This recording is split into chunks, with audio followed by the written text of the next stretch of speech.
Hello student. तो चलिए शुरुआत करते हैं।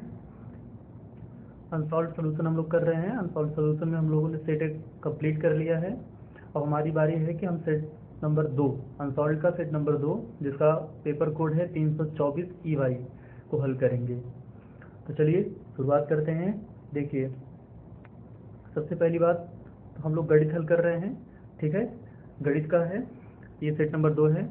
आपको पूरी तरह दिख रहा होगा, सेट नंबर 2 है। 2024 में ये प्रश्न पत्र पूछा गया था, जिसका कोड है 324 EY। ठीक है ना।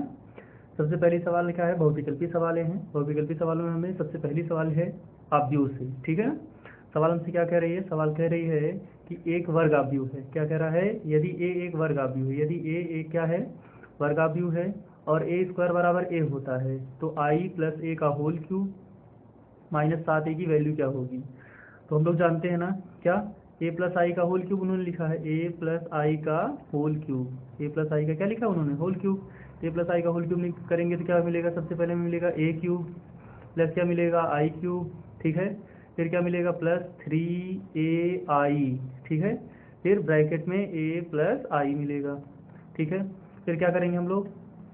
ये हो जाएगा ए क्यूब प्लस आई क्यूब को आई क्यूब लिखें, या फिर रुकिए 1 मिनट बैक चलते हैं। ठीक है, देखिए ए क्यूब है ना, तो ए क्यूब को हम लोग क्या करें? ए स्क्वायर, इसको ए स्क्वायर इंटू ए की फॉर्मेट में लिख देते हैं, प्लस आई क्यूब है तो आई क्यूब को, आई एक आइडेंटिटी मैट्रिक्स होता है, आप आई का मल्टीप्लाई आई में चाहे जितनी बार कीजिए वैल्यू आपको क्या मिलने वाली है? आई मिलने वाली है। 3 इंटू ए आई का क्या हो जाएगा? ए हो जाएगा। और ब्रैकेट में क्या लिखा है? ए प्लस आई लिखा है। ठीक है, देखिए हमने कौन कौन से सूत्र अप्लाई किए यहाँ पर आपको बताने के लिए। आई की पावर एन इक्वल टू क्या होता है? आई होता है। दूसरा फॉर्मूला हमने कहा कि ए का आई या किसी भी अवयव में अगर आप आई आइडेंटिटी मैट्रिक्स से मल्टीप्लाई करते थे तो स्वयं अवयव ही आंसर होता है। ठीक है ना, ये दो फॉर्मूले हमने यूज कर लिए हैं। आगे बढ़िए, सवाल वाले ने हमें खुद दिया है कि ए स्क्वायर बराबर ए होता है, तो ये हो जाएगा ए इंटू ए प्लस ये हो जाएगा कितना? आई, प्लस ये हो जाएगा 3a इंटू ए, अंदर गुणा कर रहे हैं, प्लस 3 इंटू ए और आई हो जाएगा। फिर हल करिए इसे, तो ये कितना हो जाएगा? ये हो जाएगा ए और ए का हो जाएगा ए स्क्वायर, प्लस क्या हो जाएगा? आई प्लस 3a स्क्वायर, प्लस क्या हो जाएगा? 3ai का क्या हो जाएगा? ए हो जाएगा। ठीक है ना। अब देखिए, जहाँ जहाँ स्क्वायर है वहाँ फिर से हम लोग ए लिख सकते हैं, तो ये देखिए क्या हो जाएगा? ये हो जाएगा ए प्लस क्या हो जाएगी? ये आई प्लस क्या हो जाएगा? 3a प्लस ये भी क्या हो जाएगा? 3a। ठीक है ना, 3a और ये a मिलके कितना हो जाएगा? 7a। कितना हो जाएगा? ये हो जाएगा 7a प्लस कितना? आई। 7a प्लस कितना हो जाएगा? आई हो जाएगा। ये हमने a प्लस आई का होल क्यूब निकाल लिया है। अब हम लोगों को क्या करना है? पुट कर देना है, वैल्यू पुट कर देते हैं। तो वैल्यू पुट कर देते हैं तो क्या मिलेगा हमें? देखिए, वैल्यू पुट करेंगे तो यहाँ मिलेगा a प्लस आई की होल पावर कितना है? 3 माइनस 7a है। ठीक है, तो वैल्यू पुट कर दीजिए, तो ये हो जाएगा 7a प्लस आई, और यहाँ माइनस 7a पहले से है, तो 7a से 7a क्या हो जाएगा? कैंसिल आउट हो जाएगा, तो आंसर क्या बच जाएगा? आई हो जाएगा। ठीक है ना, मतलब विकल्प संख्या कौन सा सही है? विकल्प संख्या 3। समझ रहे हैं ना, सी इज द करेक्ट आंसर। ये देखिए आसान सवाल है, अगर ए प्लस आई का होल क्यूब आप और जल्दी जल्दी तोड़ लेंगे तो और जल्दी से लगा लेंगे। ठीक है ना, चलिए बढ़ते हैं हम लोग अपने अगले प्रश्न।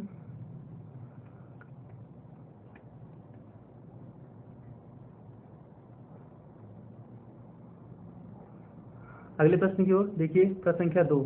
प्रश्न संख्या 2 में समाकलन से सवाल आई हुई है। समाकलन क्या है? कह रहा है कि integration cos square x D x का मान क्या होगा?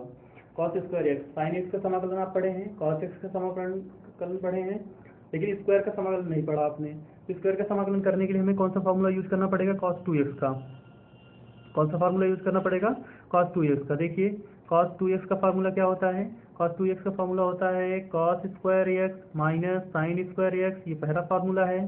ठीक है, दूसरा फार्मूला होता है 2 cos स्क्वायर एक्स माइनस 1। ठीक है, तीसरा फार्मूला क्या होता है?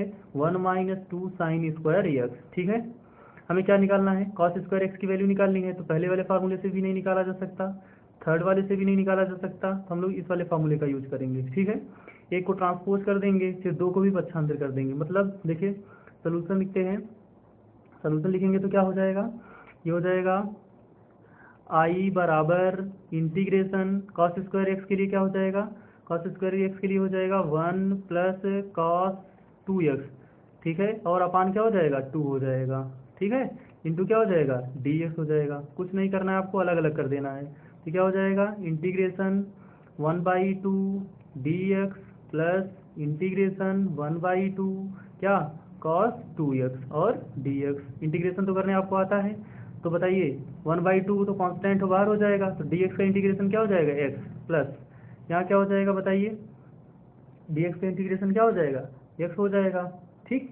फिर क्या हो जाएगा ये हो जाएगा 1/2, क्या हो जाएगा 1/2 cos x का इंटीग्रेशन क्या हो जाता है sin 2x, कितना sin 2x, ठीक है, sin 2x, और 2x का क्या हो जाएगा 2x का अगर अवकलन होता तो मल्टीप्लाई होता, लेकिन ये क्या है समाकलन, इसलिए डिवीजन होगा, प्लस क्या हो जाएगा c, सही से लिख दीजिए और आपका आंसर हो जाए, क्या हो जाएगा ये हो जाएगा 1/4 क्या sin 2x plus x/2 plus c, ठीक है। कौन से वाले आंसर से मैच कर रहा है, पहला वाला, ठीक, मतलब ख का कौन सा सही है, पहला विकल्प सही है, करेक्ट।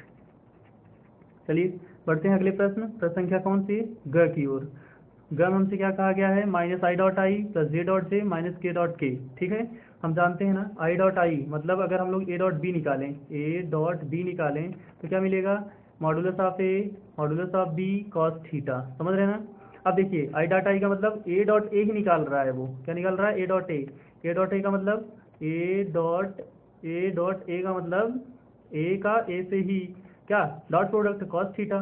जब हम लोग क्या करेंगे किसी वेक्टर का उसी के साथ क्या निकालेंगे डॉट प्रोडक्ट निकालेंगे, तो उनके बीच जो बनने वाला एंगल हो जाएगा वो कितना हो जाएगा 0 डिग्री हो जाएगा, कितना हो जाएगा 0 डिग्री, ठीक है। तो थीटा बराबर क्या हो जाएगा 0 डिग्री हो जाएगा। तो ये क्या हो जाएगा vector A dot vector A बराबर मॉडुलस ऑफ वेक्टर ए और मॉडुलस ऑफ वेक्टर ए, ठीक है। क्योंकि आई डॉट आई की बात कर रहा है तो आई डॉट आई अगर ये यूनिट वेक्टर होंगे तो इनकी वैल्यू क्या हो जाएगी 1 हो जाएगी, और इसकी वैल्यू कितनी हो जाएगी 1, तो आंसर कितना हो जाएगा 1 हो जाएगा। तो देखिए यहाँ क्या लिखा है आई डॉट आई का मतलब क्या हो जाएगा -i.i कैप, ठीक है। फिर क्या प्लस जे माइनस के लिखा हुआ है। तो आई डॉट आई का मान कितना हो जाएगा -1 प्लस जे का कितना हो जाएगा 1, फिर क्या हो जाएगा के का कितना 1, -1 से +1 क्या हो जाएगा कैंसिल आउट, आंसर क्या हो जाएगा -1 बचेगा। विकल्प सी से क्या हो जाएगा करेक्ट आंसर हो जाएगा इस सवाल के लिए, ठीक। बढ़ते हम लोग अपने प्रश्न संख्या 1 के चौथे सवाल की ओर। चौथे सवाल में हमसे क्या पूछा गया है अवकल की घात, अवकल समीकरण की क्या पूछी गई है घात पूछी गई है।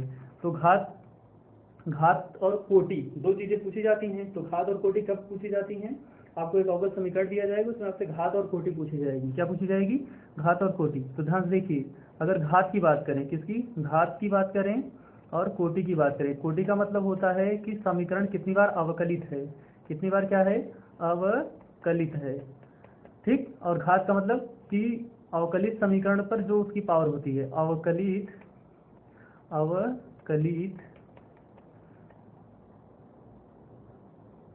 समीकरण की घात माने कि जो सबसे ज्यादा बार अवकलन होगा उसकी जो पावर होगी वो समीकरण अवकल समीकरण की घात कहलाएगी, और जो सबसे जितनी बार समीकरण अवकलित होगा वो उसका क्या कहलाएगा कोटि। तो हमसे घात पूछी गई है। तो आप देख पा रहे हैं सवाल में ना, सवाल में क्या लिखा है, सवाल है 9d2y/dx² की होल पावर 3 प्लस ddx/y की होल पावर 5। यहाँ घात तो कितनी है 5 है, लेकिन यहाँ अवकलन कितनी बार है एक ही बार है, ठीक है। यहाँ अवकलन कितनी बार है 2 बार है, और घात कितनी है 3। तो हम ज्यादा अवकलन जो रहेगा उसकी घात लेंगे। तो ज्यादा अवकलन ये दूसरा पहला वाला टर्म है, ज्यादा अवकलन ये है 2 बार है, माने क्या लिखा है सवाल में, सवाल में यही ना 9 ब्रैकेट में d2y/dx² की होल पावर कितना 3। तो देखिए सबसे ज्यादा बार अवकलन यही है ना 2 बार, ठीक। तो इसकी घात कितनी है 3, तो अपना आंसर क्या हो जाएगा 3, विकल्प 2 इज द करेक्ट आंसर। बढ़ते हैं अगले प्रश्न, प्रश्न संख्या अंतिम पहली सवाल का। कहा है कि हमारे पास क्या है ए में क्या है ए बी और क्या सी, ठीक है। और फिर डी हमारे पास क्या है, डी है हमारे पास 2 3 और 4। कहा है कि ए से बी तक फलन होगा, ए से बी तक क्या होगा फलन होगा। तो फलन होने का मतलब कि जो ए और बी में अवयव होंगे वो एक दूसरे से आपस में क्या होंगे संबंधित होंगे। हम लोग मैपिंग करा लेते हैं, देखिए मैपिंग करा लेते हैं भाई। ये हो जाएगा इसमें पहले वाले में क्या लिख लेंगे A B C, A B और सी, दूसरे वाले में क्या लिख लेंगे 2 3 और 4। माने ए संबंधित होगा किससे, पहले वाले में देखिए ए 2 से संबंधित है, ठीक है। ए का संबंध किससे है, पहले वाले विकल्प देखिए, ए का संबंध 2 से है, ए का संबंध किससे है 3 से, और बी का संबंध किससे है 3 से है, सी का संबंध किससे है 4 से है। माने ए जो है वो 2 से भी संबंधित है, ए जो है वो किससे संबंधित है 3 से भी संबंधित है, ठीक है। हमने फलन की परिभाषा पढ़ी है कि प्रत्येक अवयव का एक ही प्रतिबिंब हो, प्रत्येक अवयव का कितना प्रतिबिंब हो, एक ही। लेकिन यहाँ पहले विकल्प में एक ही कितनी इमेज है, 2 इमेज है, क्यों, क्योंकि ए जो कर रहा है वो 2 से भी संबंध बना रहा है और किससे बना रहा है 3 से भी बना रहा है, इसलिए ये हमारा फलन ही नहीं होगा, पहला वाला हमारा फलन नहीं है, ठीक है। दूसरा देखिए फिर से दूसरे वाले में ए जो है वो किससे 3 से और दोनों से क्या बना रहा है, संबंध बना रहा है, और बी 2 से बना रहा है, और सी किससे बना रहा है 4 से बना रहा है। ये भी ए हो गया हमारे कितना, ये भी दो लोगों से संबंध बना रहा है, ठीक है, इसलिए दूसरा भी हमारा क्या होगा गलत। चौथा देख लेते हैं, ए का संबंध किससे है 2 से, बी का संबंध किससे है 4 से, फिर बी का संबंध किससे है 3 से, फिर बी का संबंध किससे है सी का संबंध किससे है 4 से। ये भी क्या है गलत है, क्यों गलत है, क्योंकि यहाँ बी जो है वो 2 लोगों से बना रहा है। तो ये देखिए तीसरा विकल्प हमारा क्या हो जाएगा, अब सही हो जाएगा। क्यों सही हो जाएगा, क्योंकि तीसरे विकल्प में ए का संबंध 3 से, बी का संबंध 2 से, और सी का संबंध किससे है 3 से है। माने ए का संबंध किससे है, चलिए देखते हैं, ए संबंधित है किससे, ए का संबंध है 3 से, ठीक है, और फिर बी का संबंध किससे है, बी का संबंध है 2 से, बी का संबंध किससे है 2 से, और सी का संबंध किससे है, सी का संबंध है 3 से, ठीक है, सही है। सबके एक प्रतिबिंब है, सबके कितने कितने प्रतिबिंब हैं, एक ही प्रतिबिंब है, इसलिए ये हमारा क्या हो जाएगा, तीसरा वाला विकल्प सही हो जाएगा, ये हमारा फलन हो जाएगा, ठीक। बढ़ते हैं हम लोग अपने अगले प्रश्न संख्या 2 की ओर। देखिए प्रश्न संख्या 2 में हमें सबसे पहली सवाल मिली है कहाँ से, इनवर्स फंक्शन से, और जो ये 2 नंबर की सवाल है वो सवाल एक नंबर की पूछी गई हैं। कितने कितने नंबर की पूछी गई हैं, तो 1 नंबर की पूछी गई हैं। तो आपको क्या करना है, सिर्फ फार्मूला अगर याद रहेगा तो आपको 1 नंबर फ्री में मिल जाएगा। कैसे, पहली सवाल है हमारे पास tan इनवर्स करनी में 3, क्या लिखा हुआ है, tan इनवर्स करनी में 3, tan इनवर्स करनी में 3 माइनस सेक इनवर्स -2, ठीक है। हम आपको फॉर्मूला बता देते हैं सेक के लिए, क्योंकि यहाँ सेक में फॉर्मूला यूज होने वाला है। कॉस और सेक और कॉट में होता है, क्या होता है, अगर कॉस इनवर्स -x लिखा है तो इसे हम लोग लिखेंगे क्या, pi minus cos inverse x, ठीक है। ये ज़्यादा लेंथी तरीका हो जाएगा अगर मैं सब आपको बताने लगूंगा, तो ठीक है। फिर हम सेक की बात करते हैं, सेक में भी यही फॉर्मूला यूज होने वाला है। अगर आपको लिखा मिल जाए सेक इनवर्स -x तो इसे हम लोग लिखेंगे क्या, pi minus sec inverse x। Positive बनाने का ये तरीका है इसे, ठीक है ना। तो हम लोग क्या लिखते हैं, सवाल लगाते हैं। सवाल क्या है हमारे पास, tan इनवर्स क्या करनी में 3 माइनस ब्रैकेट में ये हो जाएगा पाई माइनस क्या सेक इनवर्स 2, ठीक है। चलिए अब हम लोग क्या करेंगे, वैल्यू पुट करेंगे। करनी में 3 tan कितने का मान होता है, करनी में 3 tan 60 डिग्री का मान होता है, जिसे लिखेंगे tan 60 डिग्री मतलब 6 3 18, पाई बाई 3, माइनस अंदर जाएगा इसे माइनस बना देगा इसे प्लस, और ये हो जाएगा सेक इनवर्स 2 कितने का मान होता है, कॉस 60 अंश का होता है, तो सेक 1/2 सेक का हो जाएगा 60 अंश का मान, और सेक 60 अंश का मान मतलब सेक pi by 3, sec pi by 3। ये सेक से ये वाला सेक क्या हो जाएगा, कैंसिल आउट, ये tan से ये वाला tan क्या हो जाएगा, कैंसिल आउट हो जाएगा। क्या बचेगा इसमें, पहले वाले टर्म में pi by 3 minus pi plus pi by 3, तो पहले मैं पाई बाई 3 को जोड़ देता हूँ, तो क्या हो जाएगा 2 पाई बाई 3, क्योंकि हर बराबर है, फिर माइनस क्या हो जाएगा पाई, फिर हल कर लीजिए तो ये हो जाएगा 2 पाई माइनस कितना 3 पाई बटा कितना 3, एलसीएम हमने 3 ले लिया है, तो 3 के क्रॉस मल्टीप्लाई पाई के साथ हो तो 3 पाई हो गया, तो आंसर क्या हो जाएगा, आंसर हो जाएगा माइनस पाई बाई 3, ठीक है ना। अगर आप क्या कर रहे हैं पहले से पता है आपको, तो आप 2 से 3 लाइन में आंसर आराम से लिख सकते हैं, कोई दिक्कत नहीं है, ठीक है। 1 नंबर के लिए आपको कम से कम 1 पेज में इस सवाल को जैसे मैंने लगाया है सेम टू सेम ऐसे ही लगानी है, ठीक है। बढ़ते हैं सवाल नंबर 2 के दूसरे प्रश्न की ओर। दूसरे प्रश्न में हमसे कहा गया है कि एक सदिश है, 2 सदिश है, माने 2 सदिश एक दूसरे पर क्या है लंबवत है, तो लैम्डा का मान, ये वाली सवाल रिपीटेड है, सेम टू सेम सवाल रिपीटेड नहीं है, लेकिन इसका कॉन्सेप्ट रिपीटेड है, क्योंकि हमने सेट 1 में भी ऐसी ही सवाल लगाई थी। देखिए क्या कह रहा है, कह रहा है कि सदिश, क्या कह रहा है, सदिश 2i cap plus j cap plus k cap तथा i cap minus 4j cap plus lambda के कैप क्या है लंबवत है, क्या है लंबवत। लंबवत होने का मतलब क्या, theta equal to 90 degree, theta equal to क्या 90 डिग्री। और हम जानते हैं कि यदि 2 सदिश, ठीक है, या मान लें कि वेक्टर a बराबर 2i cap plus j cap plus k cap है, और वेक्टर b बराबर i cap minus 4j cap plus lambda के कैप है, ठीक है। और हमसे क्या कर रहा है सवाल वाला, सवाल कह रहा है कि vector A perpendicular to vector B, तो क्या हो जाएगा थीटा इक्वल टू 90 डिग्री हो जाएगा। हम लोग फार्मूला जानते हैं कि vector A dot vector B बराबर mod of vector A mod of vector B क्या कॉस थीटा। ठीक है, अब बताइए अगर आप थीटा की वैल्यू 90 डिग्री रखेंगे तो vector A dot vector B क्या हो जाएगा, जीरो हो जाएगा। क्यों जीरो हो जाएगा, क्योंकि कॉस 90 डिग्री का मान होता है जीरो, और जीरो से जो भी मल्टीप्लाई होगा वो सब क्या हो जाएगा, जीरो हो जाएगा। तो हमें क्या करना है, vector A dot vector B zero के बराबर कर देना है सीधे सीधे। ठीक है, तो हम लोग vector A dot vector B जब जीरो करेंगे तो इसका मतलब क्या लिखेंगे, लिखेंगे 2i cap plus j cap plus k cap dot i cap minus 4j cap plus lambda के कैप। ठीक है ना। चलिए जब हम लोग इसे सॉल्व करेंगे तो i का i के साथ 1, i का j के साथ 0, i का k के साथ 0, तो हम लोग सीधे सीधे i का i से मल्टीप्लाई कर देते हैं, j का j से मल्टीप्लाई कर देते हैं, k का k से कर देते हैं। तो देखिए जब हम लोग i का i से करेंगे तो ये देखिए 2 का इस वाले i के साथ करेंगे तो इसके कोफिशिएंट में 1 है, 2 का नंबर कितना हो जाएगा, 2 हो जाएगा।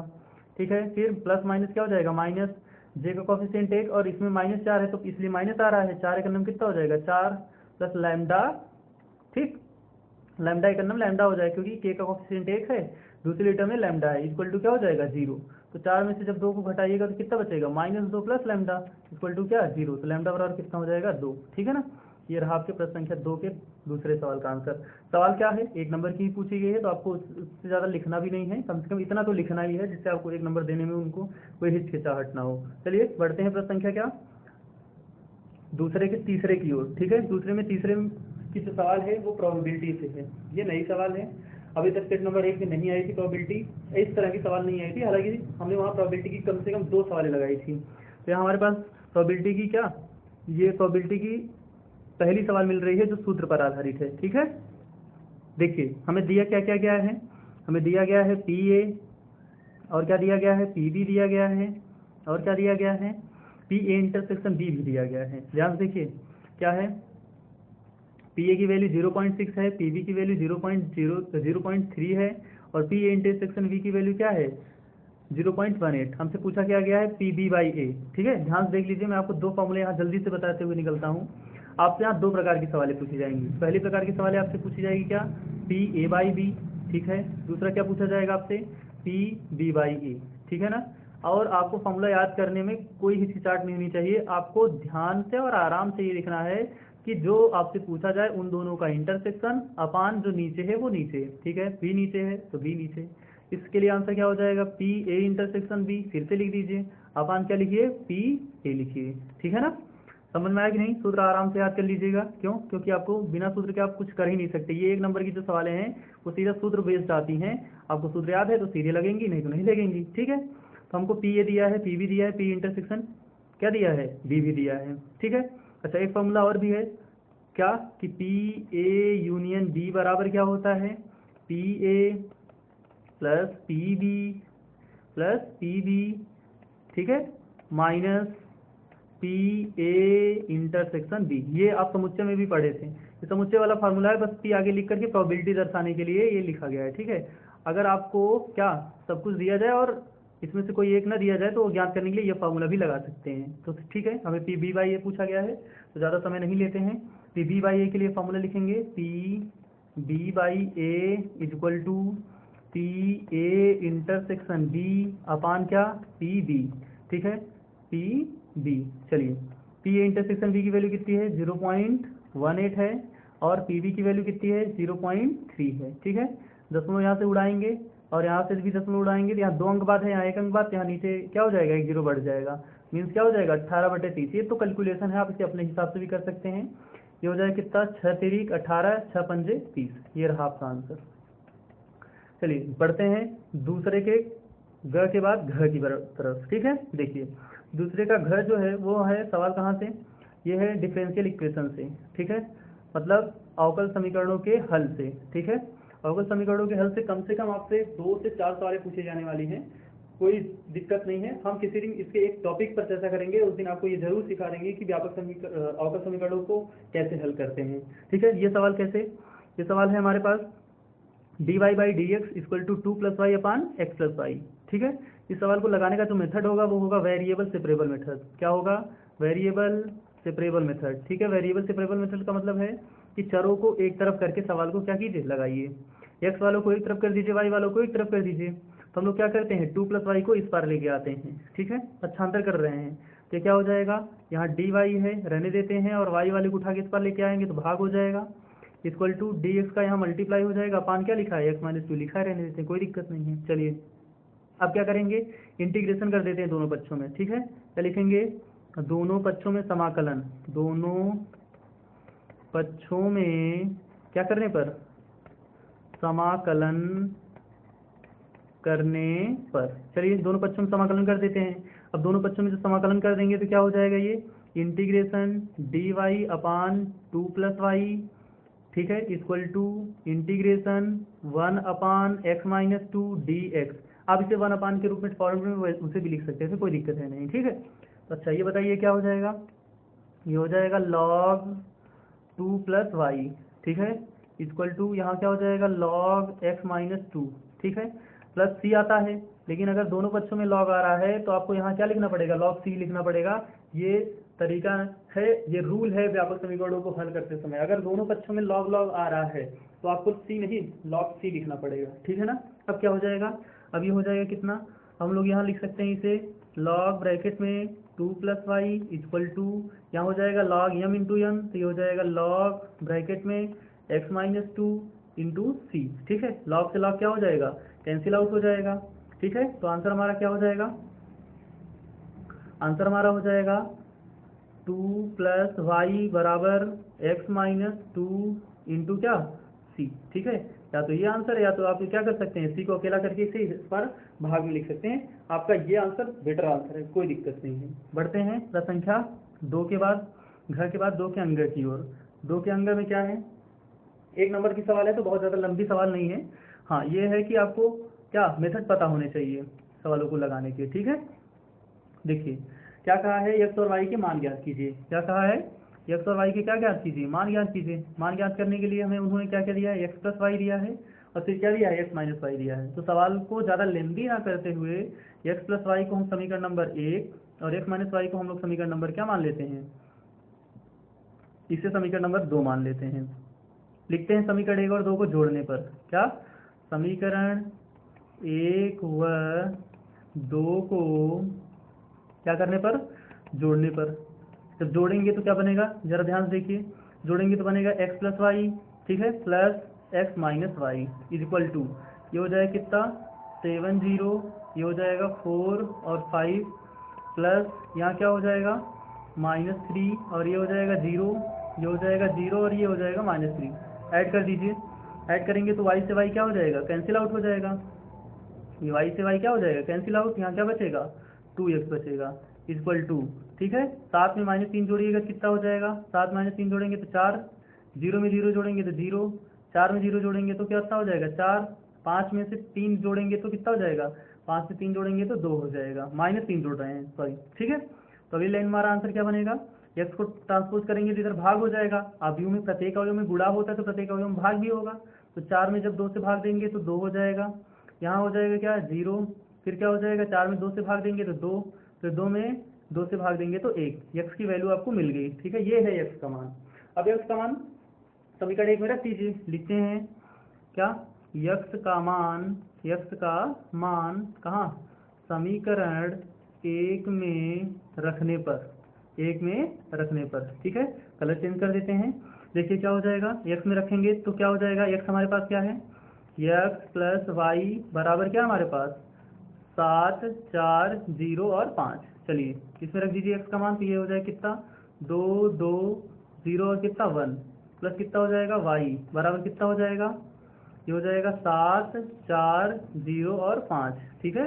पक्षांतर कर दीजिए, पहली वाली टर्म को क्या, इसे पक्षांतर कर दीजिए। तो पक्षांतर करने का हम लोग घटाना पड़ेगा, तो क्या हो जाएगा यहाँ, ये हो जाएगा y बराबर 7 4 0 और यहाँ कितना 5, ठीक है, माइनस क्या हो जाएगा 2 2 0 और 1, ठीक है, घटा दीजिए।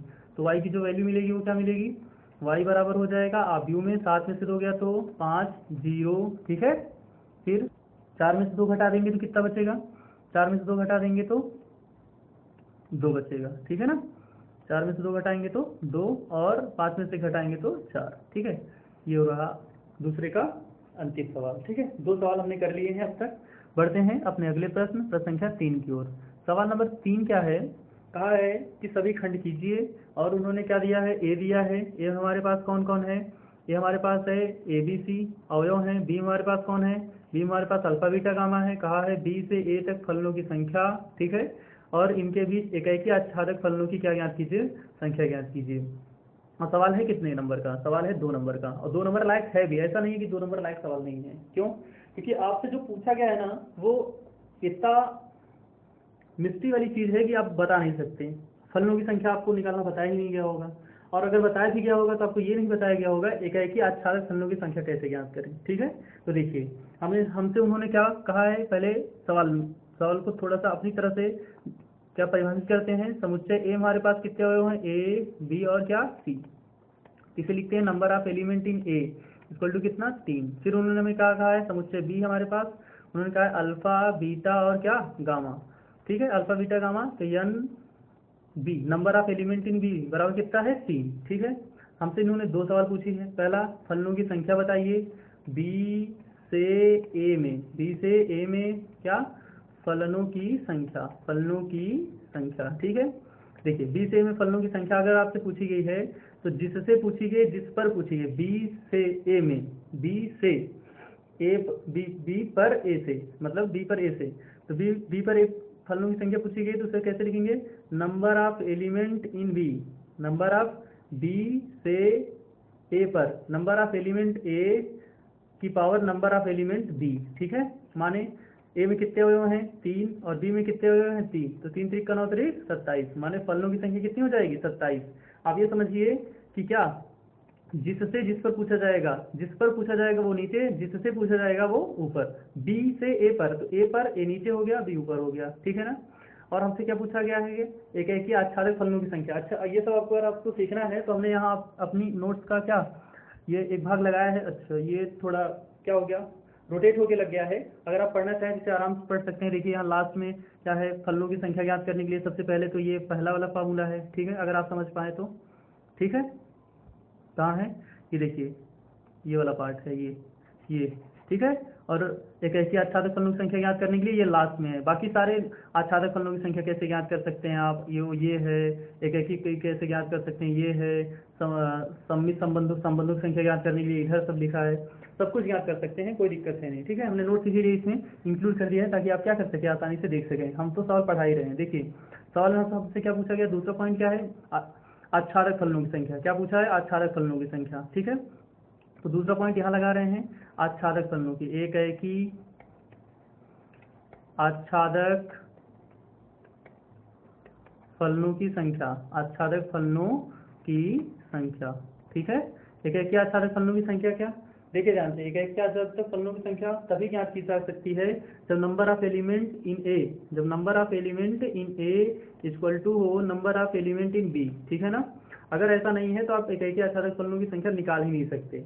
और तब क्या करना होगा, अगर नंबर ऑफ एलिमेंट इन ए और नंबर ऑफ एलिमेंट बी बराबर हैं तो आपका सीधे सीधे आंसर हो जाएगा क्या, नंबर जितने भी उसके अंदर संख्या होंगी उसका फैक्टोरियल। जैसे मान लीजिए उसमें यम संख्याएं हैं तो यम फैक्टोरियल। अच्छा, संख्या बराबर है तो पहले में यम अवयव है तो दूसरे में यन है तो दूसरे का यन फैक्टोरियल हो जाएगा, कोई दिक्कत नहीं है। तो हमारे सवाल में कितने कितने अवयव हैं, पहले वाले समुच्चय में भी 3, दूसरे वाले में भी 3 है, तो कितना हो जाएगा, 3 फैक्टोरियल। 3 फैक्टोरियल का मतलब कितना, 3 गुणे 2, 3 दूनी कितना 6। आंसर आपका क्या हो जाएगा, फाइनल आंसर अगर आप लिखेंगे तो हो जाएगा 27, कामा कितना 6। मैच कर लीजिएगा आंसर। ठीक है, बढ़ते हैं प्रश्न संख्या 3 के ख की ओर। ठीक है, प्रश्न संख्या 3 का ख देखिए, प्रश्न संख्या 3 के ख में हमारे पास क्या है, ये भी फिर से डिफरेंशियल इक्वेशन की सवाल है। अब की बार हमें क्या करना है, हमें डिफरेंशियल इक्वेशन बनाना है। एक समीकरण हमें दिया गया है, समीकरण क्या है, y बराबर a cos t plus b sin t, तो हमें सिद्ध करके बताना है, 2 बार अवकलन करना है। ठीक है, मिनिमम कितनी बार, 2 बार। ये हमें कैसे पता चलता है, अगर ये सिद्ध करने वाला न दिया होता तो हम कैसे बता पाते। तो आप सवाल देखिए, सवाल में जितने स्वेच्छ अचर रहेंगे, एक स्वेच्छ अचर कौन है a, दूसरा स्वेच्छ अचर कौन है b, जितने स्वेच्छ अचर रहेंगे सवाल को उतनी बार अवकलन करेंगे, सवाल का क्या करेंगे, उतनी बार अवकलन करेंगे। तो चलिए शुरुआत करते हैं। सवाल को पहली लाइन मानते हुए लिखते हैं क्या, कि यक्स के सापेक्ष क्या करने पर, अवकलन करने पर, यक्स के सापेक्ष क्या करने पर, अवकलन करने पर जब एक्स का सापेक्ष अवकलन करेंगे तो क्या हो जाएगा बताइए, ये हो जाएगा d d x of y बराबर क्या, ये तो कांस्टेंट है बाहर हो जाएगा। साइन का अवकलन कॉस एक्स होता है, कॉस का अवकलन क्या होता है माइनस साइन टी, ठीक है। फिर प्लस बी का क्या हो जाएगा, बी साइन का क्या हो जाएगा कॉस टी हो जाएगा, ठीक है। ये हो गया एक बार अवकलन। यहाँ तुम्हें कुछ वैल्यू तो मिली नहीं, कोई बात नहीं, आगे बढ़ते हैं। आगे बढ़ने का मतलब हम इसे पुनः एक्स के सापेक्ष अवकलन करेंगे, पुनः एक्स के सापेक्ष क्या करने पर, सापेक्ष अवकलन करने पर, पुनः एक्स के सापेक्ष अवकलन करेंगे तो क्या हो जाएगा, ये हो जाएगा D square Y upon D X square बराबर, ये हो जाएगा माइनस ए, कांस्टेंट है, साइन टी का क्या हो जाएगा इस बार कॉस टी, माइनस ये कौन है बी, तो बी तो कांस्टेंट रहेगा ही, कॉस टी का क्या हो जाएगा माइनस, माइनस नहीं साइन का कॉस होता है, अच्छा माइनस को पहले ही लगा दिया है ना, क्योंकि यहाँ देखिए प्लस था, प्लस को हमने बी के साथ माइनस लगा दिया इस बार, कॉस का क्या हो जाएगा, कॉस का हो जाएगा साइन टी, ठीक है। तो इसे हम लोग क्या लिख सकते हैं, इसे लिख सकते हैं डी स्क्वायर वाई अपान क्या डी एक्स स्क्वायर बराबर minus A cos T minus B sine T, ठीक है। ये तो लाइन मैंने बढ़ा दी, अब कुछ भी नहीं करना, आपको इन दोनों में से क्या करना है माइनस कॉमन लेना है, तो ये बनेगा क्या A cos T plus B sine T, और यही क्या है हमारे पास सवाल है, तो सवाल क्या हो जाएगी D square Y upon D X square बराबर माइनस वाई, ठीक है। और आप इसे ट्रांसपोज कर दीजिए तो आपका आंसर आ जाए क्या, D square Y upon D X square plus Y बराबर क्या 0, ये हो गया आपका प्रूफ, ठीक है। चलिए बढ़ते हैं प्रश्न संख्या 3 के ग की ओर। प्रश्न संख्या 3 का ग क्या कह रहा है, बेहद अच्छी सवाल, ऐसी सवाल है जिसे आपने क्या कभी नहीं पढ़ा होगा, अगर आपने वेक्टर पढ़ा भी होगा तब भी आपने ऐसी सवालें नहीं पढ़ी होंगी। सवाल क्या कह रहा है, कह रहा है कि यदि इकाई सदिश, क्या कह रहा है, यदि इकाई सदिश, इकाई सदिश का मतलब आप समझ रहे हैं यूनिट वेक्टर है, क्या कौन सा वेक्टर है यूनिट, इकाई सदिश का मतलब वैल्यू 1, ए सदिश ए कैप बी कैप के बीच का कोण क्या है थीटा है, तो हमें क्या करना है सिद्ध करना है कि साइन थीटा बाई 2 बराबर 1/2 vector A cap minus B cap, ठीक है। ध्यान से देखिए, सबसे पहली बात तो जो गिवन है, गिवन डाटा हम लोग लिख लेते हैं ताकि आपको परेशानी ना हो। क्या हमारे पास लिख देते हैं गिवन डाटा, गिवन डाटा हमारे पास है मॉड ऑफ वेक्टर ए बराबर कितना 1 और मॉड ऑफ वेक्टर बी बराबर भी 1, ठीक है। ठीक, अब देखिए हम क्या जानते हैं, लिखेंगे क्या वी नो दैट, हम जानते हैं, क्या जानते हैं कि अगर modulus of vector A minus B का होल स्क्वायर करें तो क्या मिलेगा, मॉडुलस ऑफ वेक्टर ए का square plus modulus of vector B का स्क्वायर, ठीक है। फिर -2 modulus of vector A dot modulus of vector B क्या कॉस थीटा, ये मिलेगा कि नहीं मिलेगा, ठीक है। आराम से देखते रहिए, अभी प्रूव हो जाएगा और आप समझ नहीं पाएंगे कि कहाँ से आंसर आ गया, ठीक। अब क्या करेंगे अगली लाइन में, इसे तो सेम टू सेम, इसे सेम खानी नहीं, vector A minus vector B का होल स्क्वायर बराबर ये हो जाएगा 1, ये भी क्या हो जाएगा 1, ये हो जाएगा -2 × 1 और ये भी × 1 और यहाँ क्या हो जाएगा cos थीटा, ठीक है। अगली लाइन में क्या हो जाएगा, अगली लाइन हम लोग लिख सकते हैं vector A minus vector B का होल स्क्वायर बराबर 1 और 1 कितना 2 cos थीटा, 2 cos थीटा, ठीक है। दोनों में से 2 कॉमन ले लेते हैं, 2 कॉमन हो सकता है कि नहीं, ये हो जाएगा क्या vector A minus vector B का होल स्क्वायर बराबर 2 ब्रैकेट में 1 cos थीटा, ठीक है। अब cos थीटा का ऐसा फॉर्मूला लगाइए जिससे 1 कट जाए, जिससे क्या हो जाए 1 कट जाए, ठीक है। तो देखिए cos थीटा बराबर क्या लगा देते हैं 2 cos स्क्वायर थीटा -1 लगाएंगे तो -1 ये लगा देते हैं 1 - 2 साइन स्क्वायर थीटा बाई 2। अच्छा थीटा बाई 2 क्यों हो गया, क्योंकि यहाँ cos थीटा है, अगर 2 थीटा होता तो थीटा आता, पहले से कोण आधा है तो वहाँ भी कोण क्या हो जाएगा आधा हो जाएगा, ठीक है। देखिए ध्यान से, हमारे सवाल यहाँ है, ये हो जाए क्या vector A minus vector B का क्या होल स्क्वायर बराबर 2 ब्रैकेट में 1 ठीक है, मझले ब्रैकेट में 1 - 2 साइन स्क्वायर थीटा बाई 2। हमने मतलब ब्रैकेट इस वजह से लगाया ताकि आपको समझा सके कि ये 1 कैसे कट रहा है, इसके सिवाय अगर आप कुछ लगाते तो 1 नहीं कटता, ठीक है। नहीं तो आप अपनी रफ में ट्राई कर लीजिएगा, कोई दिक्कत नहीं है, ताकि आपको और बेहतर समझ में आए, ठीक है। फिर देखिए आगे क्या हो जाएगा, ये हो जाएगा क्या vector A minus vector B का क्या होल स्क्वायर बराबर 2 ब्रैकेट में 1 plus 2 sine square theta by 2, ठीक है। 1 से 1 क्या हो जाएगा, ये वाला 1 से 1 क्या हो जाएगा घट के 0 हो जाएगा, ठीक है। तो ये 2 का अंदर जाके मल्टीप्लाई हो जाएगा तो कितना हो जाएगा, 2 2 जा 4 हो जाएगा। ठीक है, यहाँ लिखते हैं, ये हो जाएगा क्या, vector A minus vector B का क्या होल स्क्वायर बराबर 2 दूनी कितना 4 साइन स्क्वायर थीटा बाई 2। आपको आंसर दिखने लगा होगा। 4 को ट्रांसपोज कर दीजिए, तो 4 को ट्रांसपोज करेंगे तो कितना हो जाएगा, ये हो जाएगा vector A minus vector B का होल स्क्वायर अपान 4 को लिख सकते हैं 2 का स्क्वायर बराबर कितना साइन स्क्वायर थीटा बाई 2। दोनों तरफ थीटा थीटा है, देखिए दोनों तरफ स्क्वायर स्क्वायर है, सॉरी दोनों तरफ क्या है, स्क्वायर स्क्वायर है। इसे हम लोग क्या लिख सकते हैं, इसलिए इसे हम लोग लिख सकते हैं सीधे सीधे क्या कि sine theta by 2 equal to 1/2 mod of vector A minus vector B. ठीक है, ये रहा प्रूफ। ठीक, वेरी इंपॉर्टेंट सवाल है, इसलिए इंपॉर्टेंट है क्योंकि आपने अभी तक ऐसी सवाल पढ़ी ही नहीं होगी। ठीक है ना, बहुत ध्यान से नोट कर लीजिए। इसमें सवाल में आपसे क्या और भी सवाल पूछी जा सकती हैं, जैसे आप ध्यान रखिएगा, अब अगर आपसे पूछा जाए क्या cos थीटा बाई 2 पूछा जाए, क्या पूछा जाए मेरा कहाँ गया भाई, अगर आपसे cos थीटा बाई 2 पूछा जाए तो आप सीधे सीधे आंसर दे सकते हैं 1/2 upon vector A plus vector B. ठीक है, अगर आपसे tan थीटा बाई 2 पूछा जाए तो आप सीधे सीधे जवाब दे सकते हैं tan theta by 2 equal to modulus में vector A minus vector B upon vector A plus vector B. ठीक है, ये एक्स्ट्रा चीज़ें हैं जो मैं आपको बता रहा हूँ कि आपसे cos थीटा बाई 2 भी पूछा जाएगा और क्या tan थीटा बाई 2 भी पूछा जा सकता है। ठीक, और ध्यान रखिएगा जिस दिन आपसे यही सवाल देकर के sin थीटा बाई 2 पूछा जाए उस दिन आप जो शुरुआत करेंगे वहाँ ये वाला सूत्र में प्लस से शुरुआत करेंगे। ठीक है ना, यहाँ प्लस से शुरुआत करेंगे तो आपको क्या cos थीटा बाई 2 मिलेगा। बढ़ते हैं अगले प्रश्न, प्रश्न संख्या 3 के चौथे में। ठीक है, प्रश्न संख्या 3 का घर क्या कह रहा है हमसे, उन्होंने हमें एक पॉइंट दिया है और क्या है कि इस बिंदु से गुजरने वाली तथा सदिश 3i cap plus 2j cap minus 2k cap के समांतर रेखा का क्या ज्ञात कीजिए, कार्तीय समीकरण ज्ञात कीजिए। ठीक है, हम लोग सूत्र क्या जानते हैं, हमें एक बिंदु दिया जाए और किसी सदिश की समांतर रेखा का समीकरण पता करना हो तो सीधे सीधे हमारा क्या होता है, सूत्र होता है वेक्टर r बराबर, ठीक है, बिंदु क्या पॉइंट यहाँ लिखा जाता है vector A cap plus lambda vector B. ठीक है, lambda vector B, vector B माने जिसके समांतर हो, ए का मतलब क्या होता है वो पॉइंट जिससे क्या हो रही हो, गुजर रही हो। ठीक है ना, तो ठीक है सीधे सीधे आंसर लिखना शुरू करते हैं। आर का मतलब क्या होता है, एक्स वाई जेड होता है, तो आर को लिखते हैं क्या, आर को लिखते हैं x I cap plus Y J cap plus Z K cap equal to, ये हो जाए कितना, बिंदु हमारे पास 3 है, 3i cap minus 2j cap minus 5k cap. ठीक है, plus lambda vector B, vector B का मान कितना है 3i cap plus 2j cap minus 2k cap. इसे सॉल्व करना आता है आपको, ठीक है कोई बात नहीं, हम आपको सॉल्व करना भी सिखाते हैं। देखिए अब हम लोग क्या करेंगे, जो बिंदु दिया गया था उसे हमने पूरा सूत्र में पूरी तरह से व्यवस्थित कर दिया।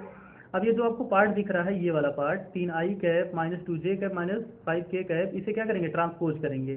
तो i वाले को i के साथ, j को j के साथ, k को k के साथ लिखेंगे। जैसे ये क्या हो जाएगा, फिर अगली लाइन में ये हो जाएगा X I cap minus 3i cap, ठीक है, plus Y J cap plus 2j cap plus Z K cap plus 5k cap equal to, ये हो जाएगा 3 lambda I cap plus 2 lambda J cap minus 2 lambda के cap. ठीक है, यहाँ common कर लीजिए पहली वाली टर्म में, तो पहली टर्म जब आप कॉमन कीजिएगा तो क्या बचेगा, एक्स माइनस 3 बाहर कौन आई कैप प्लस वाई प्लस 2 जे कैप, वाई प्लस 2 जे कैप, फिर क्या बचेगा वाई प्लस 2 जे कैप, जेड प्लस 5 क्या के कैप इक्वल टू, ये हो जाएगा 3 lambda I cap plus 2 lambda J cap plus नहीं माइनस 2 लैम्डा के कैप। ठीक है, अब क्या करेंगे हम लोग, दोनों बच्चों की तुलना कर देंगे, आई की तुलना आई वाले से, जे की तुलना जे से, के की तुलना किससे, के से। तो हमें क्या मिलेगा, हमें मिलेगा x minus 3 equal to 3 lambda, ठीक है, फिर क्या मिलेगा y minus y plus 2 equal to 2 lambda, फिर क्या मिलेगा हमें z plus 5 equal to minus 2 lambda. ठीक है, लैम्डा दोनों सब में है, तो इसे हम लोग क्या लिख सकते हैं, इसे लिख सकते हैं एक्स माइनस 3 अपान 3, ठीक है, इक्वल टू वाई प्लस 2 बटा कितना 2 इक्वल टू जेड प्लस 5 अपान कितना माइनस 2, और सबके बराबर क्या रहता है लैम्डा। हालांकि आप जब आंसर कोड कर रहे होंगे तो आपको आंसर में कोड करते समय आपको लैम्डा लिखने की जरूरत नहीं है। ठीक है, आपको सिर्फ और सिर्फ क्या करना है, यहाँ से लेकर के यहाँ तक का ये आंसर आपको लिख देना है ये। ठीक है, चलिए बढ़ते हैं प्रश्न संख्या 3 के अगले सवाल में, अगर है तो। नहीं है, अच्छी बात है। सवाल नंबर 4 पे हम लोग आ गए हैं। सवाल नंबर 4 कह रहा है वह अंतराल याद कीजिए जिसमें फलन f(x) बराबर 3x³ minus 3x² minus 36x plus 7 क्या है, वर्धमान है। वर्धमान का मतलब समझ रहे हैं ना, इंक्रीजिंग है, डिक्रीजिंग नहीं, इंक्रीजिंग है, इंक्रीजिंग। ठीक है, तो चलिए कैसे लगाएंगे सवाल को। सवाल को सबसे पहले हम लोग क्या करेंगे, डेरिवेट करेंगे। क्या करेंगे, डेरिवेट।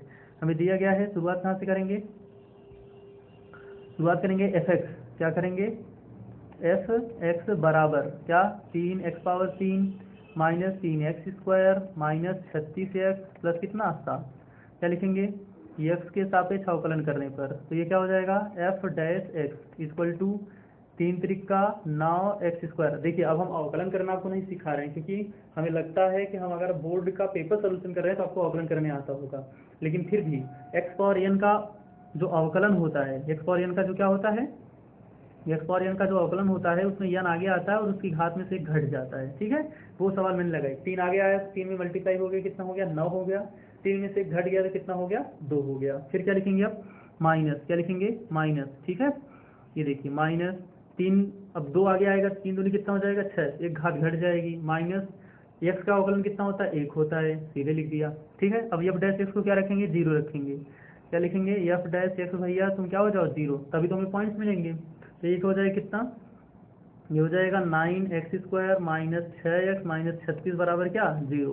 अब क्या करेंगे, इसमें से 3 कामन कर लीजिए, तो ये बचेगा 3 त्रिका 9x² माइनस 3 दूनी 6x माइनस 3 का 3 दूनी 6, 12 बराबर क्या हो जाएगा, 0।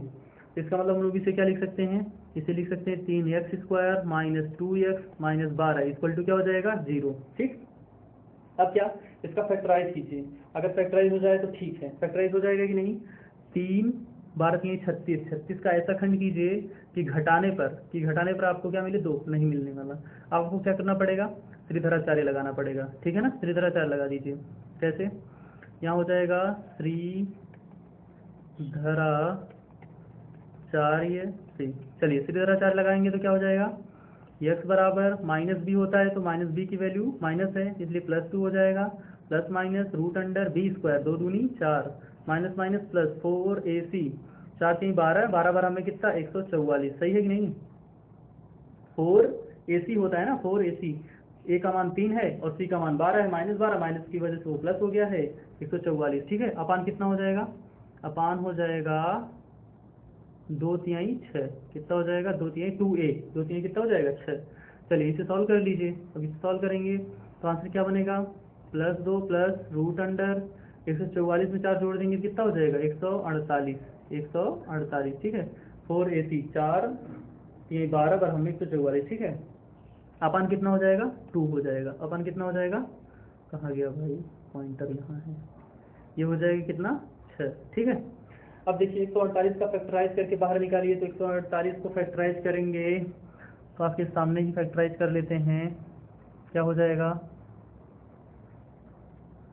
ये हो जाएगा 148। ठीक है, चलिए कट कीजिए, तो हो जाएगा 2 7 14, 2 चौक 8, 2 से काटा फिर से 2 3 6, 2 7 14, अब कटेगा ही नहीं। माने इसे हम लोग क्या लिख सकते हैं, इसे हम लोग लिख सकते हैं कुल मिला जुला करके 2 प्लस माइनस 2 करनी में 37 बटा कितना 6। अच्छा, 2 से जब इसे कट करेंगे तो ये 2 ऊपर से कॉमन ले लेंगे तो कट भी जाएगा, तो ये बचेगा 1 प्लस माइनस रूट अंडर कितना 37 बटा कितना 2 से काटा तो 3 बार में कट गया। अच्छा, 37 को अगर 36 माने, 37 को अगर कितना माने 36, तो कितना मिलेगा ये 6, 6 और 1 7, 6 और 1 7, और 6 में से घट जाएगा तो कितना बचेगा 5, 5/3 और 7/3। चलिए 37 को 36 मान के सवाल को सॉल्व कर देते हैं। ठीक है, अभी सेकंड डेरिवेटिव टेस्ट करना बाकी है, जहां हमने क्या किया था, एक बार अवकलन करके छोड़ दिया था। जरा ये देखिए सवाल को, ठीक है, ये एक बार अवकलन करके छोड़ा है ना हमने, ये इसको हम लोग सेकंड डेरिवेटिव टेस्ट करेंगे, तब तो हमें पता चलेगा कि फलन क्या है, कहाँ वर्धमान है या कहाँ मान। नहीं, अगर नहीं भी करेंगे तो भी कोई दिक्कत नहीं है। चलिए यहीं से चलते हैं। ठीक है, अच्छा इसकी पूरी क्लियर वैल्यू निकालने का प्रयास करते हैं। देखिए x बराबर क्या हो जाएगा, प्लस प्लस माइनस 6/3। ठीक है, हमने आपसे कहा ना कि हमसे 36 मान रहे हैं, तो एक बार पॉजिटिव लेंगे तो 6 और 1 कितना हो जाएगा 7/3। 7/3 का मतलब 3 दूनी 6, 3 दूनी कितना 6 और एक 7, 3 तिरिक्का 9, 2 पॉइंट समथिंग समथिंग। ठीक है,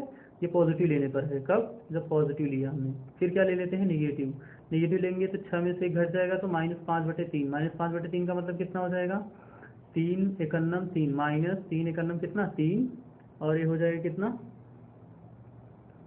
ये हो जाएगा कितना 12 36 था, ये हो जाएगा b² -4ac 4ac 12 36, 4 3 12 3 12 12 में 144, 4 b² 2 2 4 minus b plus minus root under b² -4ac। सही है 2a।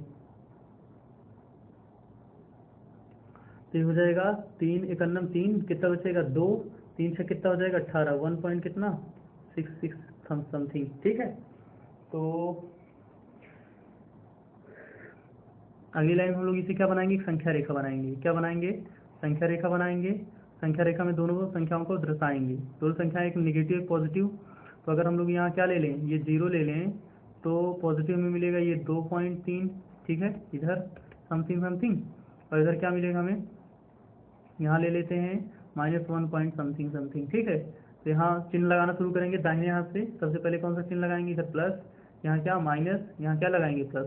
तो वर्धमान हमसे पूछा गया है, तो वर्धमान कौन से अंतराल में रहेगा, यहाँ से लेकर के इधर तक और यहाँ से लेकर के इधर तक। ये आंसर आप कोड कर दीजिएगा। ठीक है, थोड़ा आंसर मिला लीजिएगा, नहीं तो सॉल्व करिएगा फिर से, देखिए कहीं मेरी मिस्टेक पॉइंट तो कहीं नहीं है। ठीक है, अगर आंसर ना आया हो तो बताइएगा, हम इसे फिर से लगाने का प्रयास करेंगे। ठीक है, आंसर आप कोड कर दीजिएगा। बढ़ते हैं अगले प्रश्न, चौथे के ख की ओर। चौथे का ख बेहतरीन सवाल है। बेहतरीन सवाल इसलिए है क्योंकि ये सवाल जो है वो आया है हमारे बेहतरीन टॉपिक डिफिनिट इंटीग्रल के प्रॉपर्टीज से। किसके, डिफिनिट इंटीग्रल के प्रॉपर्टीज से। आपको ध्यान हो तो आपने एक प्रॉपर्टी पढ़ी होगी। ठीक है, इंटीग्रेशन -a से a तक f(x) dx। ठीक है, आपने ये क्या प्रॉपर्टी पढ़ी होगी। ठीक है, ध्यान से देखिए प्रॉपर्टी क्या कहती है। प्रॉपर्टी कहती है कि आंसर हम देंगे कितना, आंसर देंगे, और पॉइंटर गायब हो जाता है, 2 इंटीग्रेशन 0 से लेकर के क्या 2 इंटीग्रेशन 0 से लेकर के π/2 तक f(x) देंगे। कब, जब फलन में f -x रखने पर फलन क्या बन जाए, f(x) बन जाए, माने सम फलन हो। ठीक है, और आंसर क्या देंगे हम 0 देंगे। कब, जब f -x रखने पर फलन का मान -fx आए। क्या आए, -fx। ठीक है, मतलब जब बाहर माइनस आ जाएगा तो आंसर तुरंत 0 हो जाएगा, और अगर बाहर माइनस नहीं आया तो ऊपर वाली फॉर्मेट में आंसर लिखा जाएगा। चलिए अब क्या करेंगे, यही प्रॉपर्टी लगा देते हैं, यानी इसे लिख दीजिएगा कि प्रॉपर्टी के प्रयोग से। ठीक है, तो हम लिखते हैं क्या, आई बराबर, क्या लिखते हैं आई बराबर। ठीक है, अच्छा फलन चेक कर देते हैं तब लिखते हैं। फलन में क्या रखिए, फलन हमारे पास क्या है, f(x) बराबर क्या है sin² है। ठीक है, हम क्या रख रहे हैं, x की जगह क्या रख रहे हैं -x रख रहे हैं। इसका मतलब फलन को थोड़ा और डिफाइन कर देते हैं, ये लिखा है sin x की होल पावर 2। ठीक है, जिस दिन स्क्वायर टूटेगा उस दिन साइन से गिरेगा। ठीक है, तो हम लोग क्या कर रहे हैं -x रख रहे हैं, जब -x रखेंगे तो ये क्या हो जाएगा साइन -x का क्या होल स्क्वायर, साइन -x का क्या हो जाएगा होल स्क्वायर, और ये माइनस उल्टी कर देगा तो ये हो जाएगा -sin x का क्या होल स्क्वायर, और स्क्वायर की वजह से क्या हो जाएगी, ये पॉजिटिव हो जाएगा, माने समफलन हो जाएगा। कौन सा फलन हो जाएगा, समफलन। समफलन होते ही कौन सी प्रॉपर्टी लगेगी, पहली वाली प्रॉपर्टी लगी थी। यहाँ क्या लिखिएगा 2 इंटीग्रेशन 0 से कहाँ तक, 0 से π/2 तक क्या sin² x dx। चलिए अभी हम लोगों ने cos² x का समाकलन किया था, इस बार हमारे पास sin² x है। कौन है, sin² x है। तो sin² x के लिए फिर से वही cos x का फॉर्मूला लगाएंगे, 1 - 2 sin² x। sin² x की वैल्यू निकालनी है, तो हम लोग लिखेंगे क्या 2 sin² x बराबर क्या 1 - cos x। ठीक है, और 2 को भी पक्षांतर कर देंगे तो ये हो जाएगा sin² x बराबर 1 - cos x अपान कितना 2। ठीक है, चलिए यही वाला लगा दीजिए। फिर क्या हो जाएगा, यहाँ हो जाएगा आई बराबर इंटीग्रेशन 0 से π/2। फिर क्या हो जाएगा, अरे 2 लिखा ही नहीं मैंने, चलिए बटे में 2 लिख देता हूँ। ठीक है, ये हो जाएगा कितना, ये हो जाएगा 1 माइनस कॉस एक्स अपान कितना 2 इंटू क्या dx। ठीक है, इस बार 2 को अच्छे तरीके से लिख देता हूँ भाई, कहाँ परेशान करूँ इसको, 0 से कहाँ तक π/2 तक 1/2 dx, फिर माइनस इंटीग्रेशन 0 से π/2 तक। यहाँ क्या लगा देता हूँ बड़ा ब्रैकेट, क्यों, क्योंकि 2 दोनों के पास जाएगा, 2 कहाँ जाएगा, दोनों के पास जाएगा। यहाँ क्या हो जाएगा कॉस एक्स और 1/2 को क्या यहाँ बाहर लिख देता हूँ कॉस एक्स dx। ठीक है, चलिए समाकलन कर दीजिए। तो 1/2 का समाकलन क्या हो जाएगा, ये हो जाएगा I बराबर 2, 1/2 बाहर हो जाएगा, ये हो जाएगा 1/2 और dx का क्या हो जाएगा x, कहाँ से कहाँ तक 0 से π/2 माइनस 1/2 यहाँ भी है, गुणे कितना 2। ठीक है, और का cos x का समाकलन sin x का माइनस cos x का समाकलन sin x, कहाँ से कहाँ तक 0 से π/2 तक। ठीक है, अब देखिए 2 से 2 कैंसिल आउट हो जाएंगे, ये वाले 2 से ये वाले 2 से ये वाला 2 कट गया। ठीक है, और ये वाले 2 से ये वाला 2 कट गया। ठीक, तो क्या बचेगा, यहाँ हो जाएगा हमारे पास I बराबर क्या हो जाएगा, I बराबर अपर लिमिट π/2 माइनस क्या 0। ठीक है, माइनस साइन π/2 क्या हो जाएगा साइन π/2 माइनस साइन 0। ठीक है, तो आंसर हो जाएगा π/2 माइनस साइन π/2 का मान कितना 1, साइन π/2 का मान कितना 1 और साइन 0 का मान कितना होता है 0 होता है। तो ये अपना क्या हो जाएगा आंसर हो जाएगा π/2 माइनस 1। ठीक है, ये नोट कर लीजिएगा। ये रहा चौथे का ख। बढ़ते हैं सवाल नंबर 4 के ग की ओर। ठीक है, चौथे का ग देखिए, चौथे के ग में हमसे संबंध सवाल पूछी गई है। तो ये सवाल हमें क्या आपकी एनसीईआरटी से थी, तो हमें क्या हमने इसके आंसर को आपके साथ सीधे सीधे चस्पा कर रखा है, ध्यान से देख लीजिए कैसे। उन्होंने कहा है R1 और R2 समुच्चय ए में 2 तुल्यता संबंध है, तो सिद्ध कीजिए कि उनका इंटरसेक्शन, उनका क्या, उनका इंटरसेक्शन भी क्या रहेगा ए में तुल्यता संबंध रहेगा। ठीक है ना, ये एकदम एग्जैक्ट आपकी सवाल क्या है यहाँ है, उदाहरण नंबर 18 से उठाई है। ठीक है, जो चीज़ें यहाँ लिखी हैं साफ साफ शब्दों में, वो आपको क्या कर लेना है, नोट कर लेना है और समझ लेना है। अगर फिर भी नहीं समझ में आता तो आप हमें कमेंट बॉक्स में जरूर कमेंट करके बताइए, हम आपको जरूर समझाते हैं। तुल्यता संबंध होने के लिए आपको क्या करना पड़ेगा, तुल्यता संबंध होने के लिए आपको स्वतुल्य, सममित और संक्रामक तीनों प्रूव करना होगा। फिर उसके बाद आपको क्या कर देना है, बोल देना है कि क्या तुल्यता संबंध है। ठीक है, 4 का ग इस प्रकार है, वीडियो को पॉज करके नोट डाउन कर लीजिएगा। चलते हैं चौथे के घ की ओर। चौथे का घ भी एक बेहतरीन सवाल है, इसलिए क्योंकि आपने इस तरह की कोई भी सवाल नहीं लगाई होगी। मैं आपको सवाल लगाने का मेथड सिखाता हूँ, बहुत ध्यान से देखिए। कहा है कि यदि वेक्टर ए, वेक्टर बी और वेक्टर सी मात्रक सदिश हैं। कैसे सदिश हैं, मात्रक। मात्रक सदिश से आपको समझ में आ गया होगा, आपके मात्रक सदिश बोलते ही हमको क्या लिख देना है, क्या लिख देना है कि मात्रक सदिश है जो उनका मान 1 होता है। ठीक है, चलिए देखिए, ये vector A, vector B, vector C क्या है, यूनिट वेक्टर हैं। इसका मतलब हमें क्या है, हमें दिया है, यहाँ लिख देता हूँ, वेक्टर ए बराबर मॉडुलस ऑफ वेक्टर ए बराबर कितना 1, comma modulus of vector B बराबर कितना बी, और मॉडुलस ऑफ सॉरी यहाँ बी नहीं लिखना है, ए लिखना है। ठीक है, मॉडुलस ऑफ वेक्टर बी बराबर कितना 1, comma modulus of vector C बराबर भी कितना 1। हमें क्या करना है, और हमें दिया है vector A plus vector B plus vector C बराबर क्या 0 है। फिर हमसे क्या पूछा गया है, vector A B, vector A dot B, vector B dot C plus vector C dot vector A का क्या बताइए, मान बताइए। ठीक है, चलिए आपको vector A plus vector B plus vector C का होल स्क्वायर तो करने आता ही होगा। ठीक है, चलिए vector A plus vector B plus vector C का होल स्क्वायर कर दीजिए। क्या कर दीजिए, होल स्क्वायर लिखते हैं, दोनों पक्षों का वर्ग करने पर, दोनों पक्षों का वर्ग करने पर, वर्ग कर दें, तो वर्ग करेंगे तो क्या हो जाएगा, vector A plus vector B plus vector C का क्या होल स्क्वायर बराबर क्या 0, वेक्टर 0 का होल स्क्वायर। यहाँ क्या हो जाएगा, ए प्लस बी प्लस सी का वेक्टर तोड़ दीजिए, सूत्र तोड़ दीजिए, तो ये क्या हो जाएगा, ये हो जाएगा वेक्टर ए का स्क्वायर मतलब modulus of vector A plus modulus of vector B का square plus modulus of vector C का स्क्वायर प्लस 2। ठीक है, ब्रैकेट में vector A dot vector B plus vector B dot vector C plus vector C dot vector A बराबर क्या 0। ठीक, modulus of vector ए की value कितनी है 1, 1 का स्क्वायर 1, बी का भी मान कितना 1, सी का भी मान कितना 1 plus 2। Vector A dot vector B plus vector B dot vector C plus vector C dot vector A बराबर क्या 0। एक में तीन, एक और एक 3 बार जोड़ेंगे तो कितना हो जाएगा, ये मिलके 3 हो जाएगा। तो इसे ट्रांसपोज कर दीजिए तो यहाँ बचेगा क्या 2 dot vector A dot vector B plus vector B dot vector C plus vector C dot vector A बराबर कितना -3। ठीक, 2 को भी इस पर पक्षांतर कर दीजिएगा तो आपको आंसर जो मिलेगा वो कितना मिल जाएगा, वो आपका आंसर हो जाएगा सीधे सीधे। कैसे, ये देखिए vector A dot vector B plus vector B dot vector C plus vector C dot vector A बराबर -3/2। यही तो आपसे पूछा जा रहा था। ठीक है, 4 में चौथी सवाल हमने लगा ली। देखते हैं अगर और भी सवाल हैं 4 में। वैसे तो ये क्वेश्चन नंबर 4 की लास्ट सवाल थी। ठीक है, बढ़ते हैं क्वेश्चन नंबर 5 की ओर। ठीक है, क्वेश्चन नंबर 5 हमसे कह रहा है, पहली सवाल है वो भी कहाँ से, पहली सवाल हमारे पास आ गई है एप्लीकेशन ऑफ इंटीग्रल से। एप्लीकेशन ऑफ इंटीग्रल से मतलब समाकलन के अनुप्रयोग से। सवाल हमसे क्या कहा है कि x² plus Y x² 25 plus y² 9 बराबर 1 से घिरे क्षेत्र का क्या ज्ञात कीजिए, क्षेत्रफल ज्ञात कीजिए। तो ये क्या है, आलू, अगर आपको याद हो। ठीक है, तो ये आलू बना देता हूं मैं, ये रहा।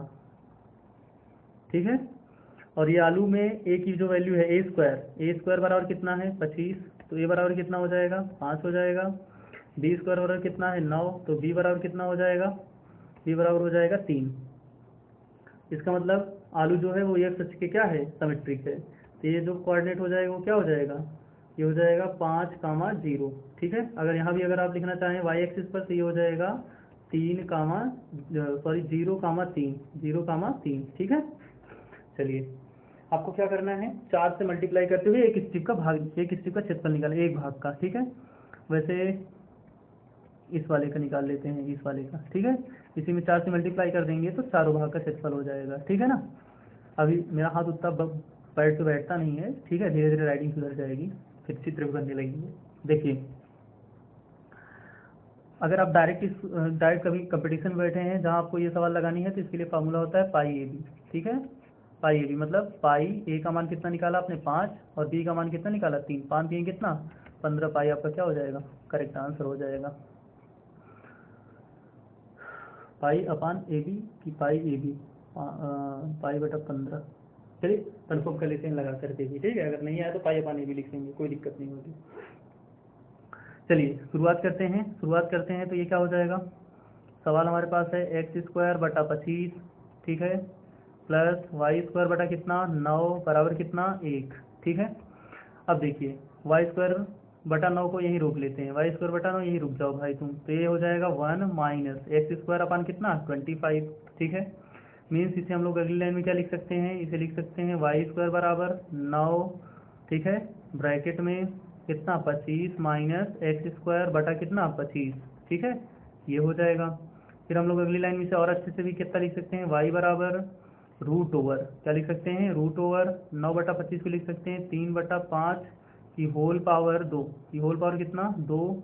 फिर ब्रैकेट में 25 को लिख सकते हैं 5 का स्क्वायर माइनस कितना x²। ठीक है, ये हो गया आपका y मिल गया। अब आपको क्या करना है, 0 से लेकर के 5 तक इंटीग्रेट करना है, क्योंकि आपने स्टेप कही है ना कि हम लोग x एक्सिस पर स्टेप लेने वाले हैं, तो यहाँ 0 से शुरू करके आपको इधर बढ़ना है। ठीक है, तो यहाँ हो जाएगा क्या, लिखेंगे क्या,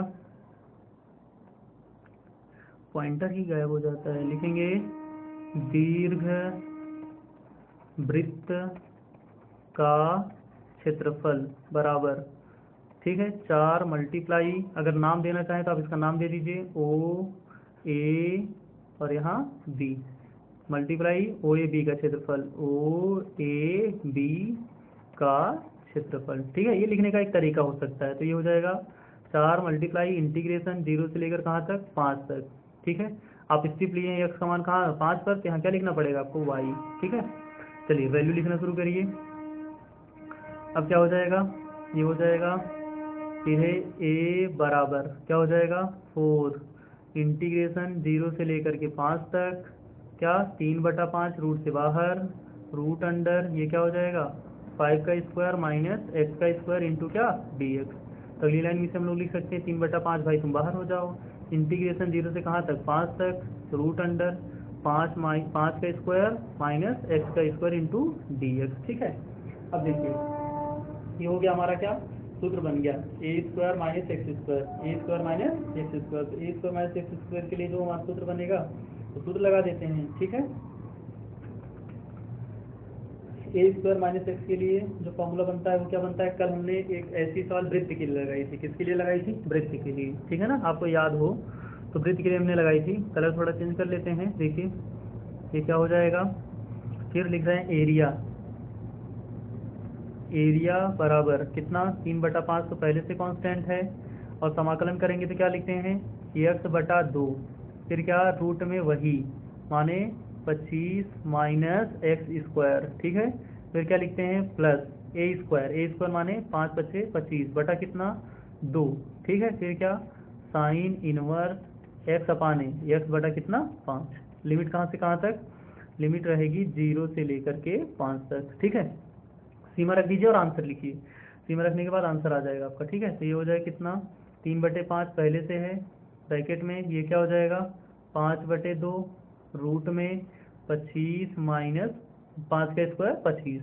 ठीक है ना, फिर ये हो जाएगा कितना 25/2, ये हो जाएगा क्या साइन इनवर्स 5/5। ठीक है, फिर माइनस माइनस लगाएंगे, फिर क्या लिखेंगे 0/2, लोअर लिमिट रख रहे हैं, ये हो जाएगा रूट अंडर 25 माइनस 0। ठीक है, फिर क्या माइनस 25/2 क्या साइन इनवर्स कितना 0/5। ठीक है, हालांकि ये लास्ट वाली टर्म और ये वाली टर्म तो क्या हो गई हमारे लिए 0 हो गई, और कौन सी टर्म 0 हो गई, और ये वाली टर्म भी हमारी क्या हो गई, ये वाली टर्म भी हमारी क्या हो गई 0 हो गई।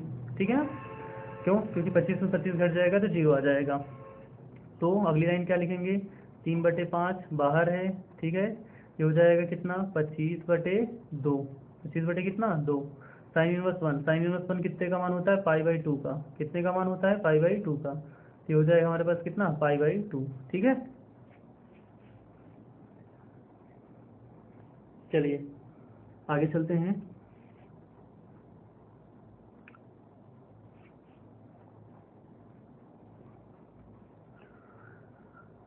आगे हमारा आंसर क्या हो जाएगा, ये हो जाएगा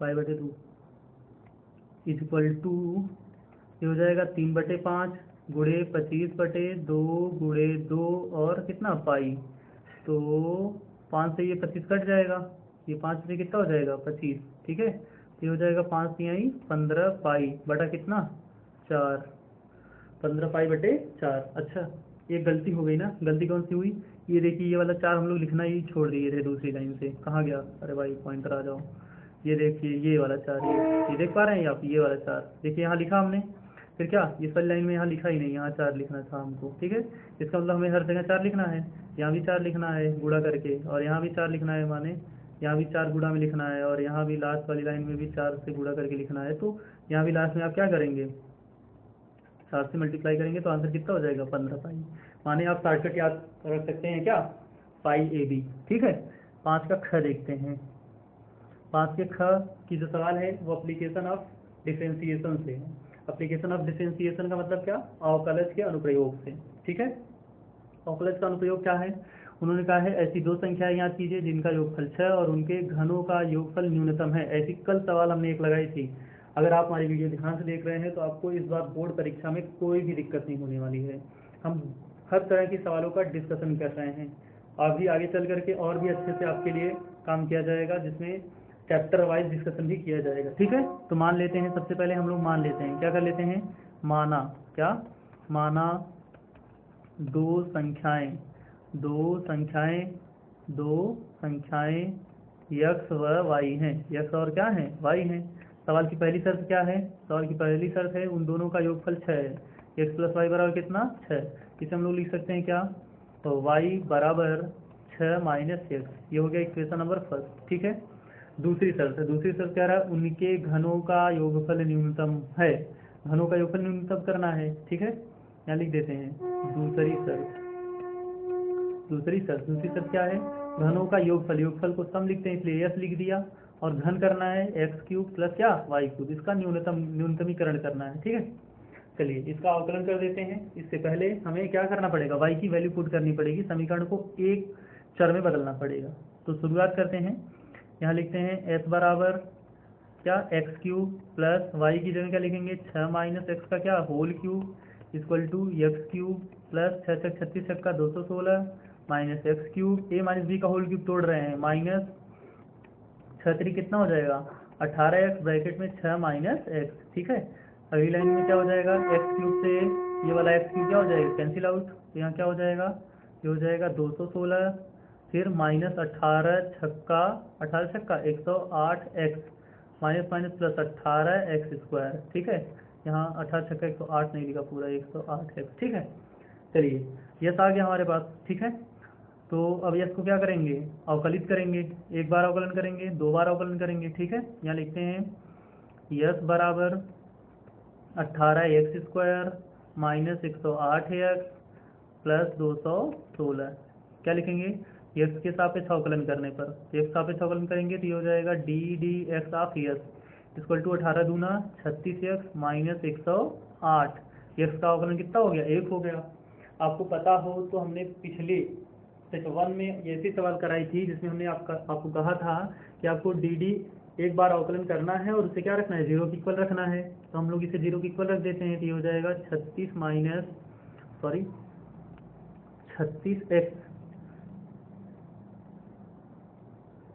36x माइनस 108 बराबर क्या हो जाएगा 0। तो यहाँ हमें क्या मिलेगा 36x बराबर कितना हो जाएगा 108, तो x बराबर क्या हो जाएगा 108 बटे 36।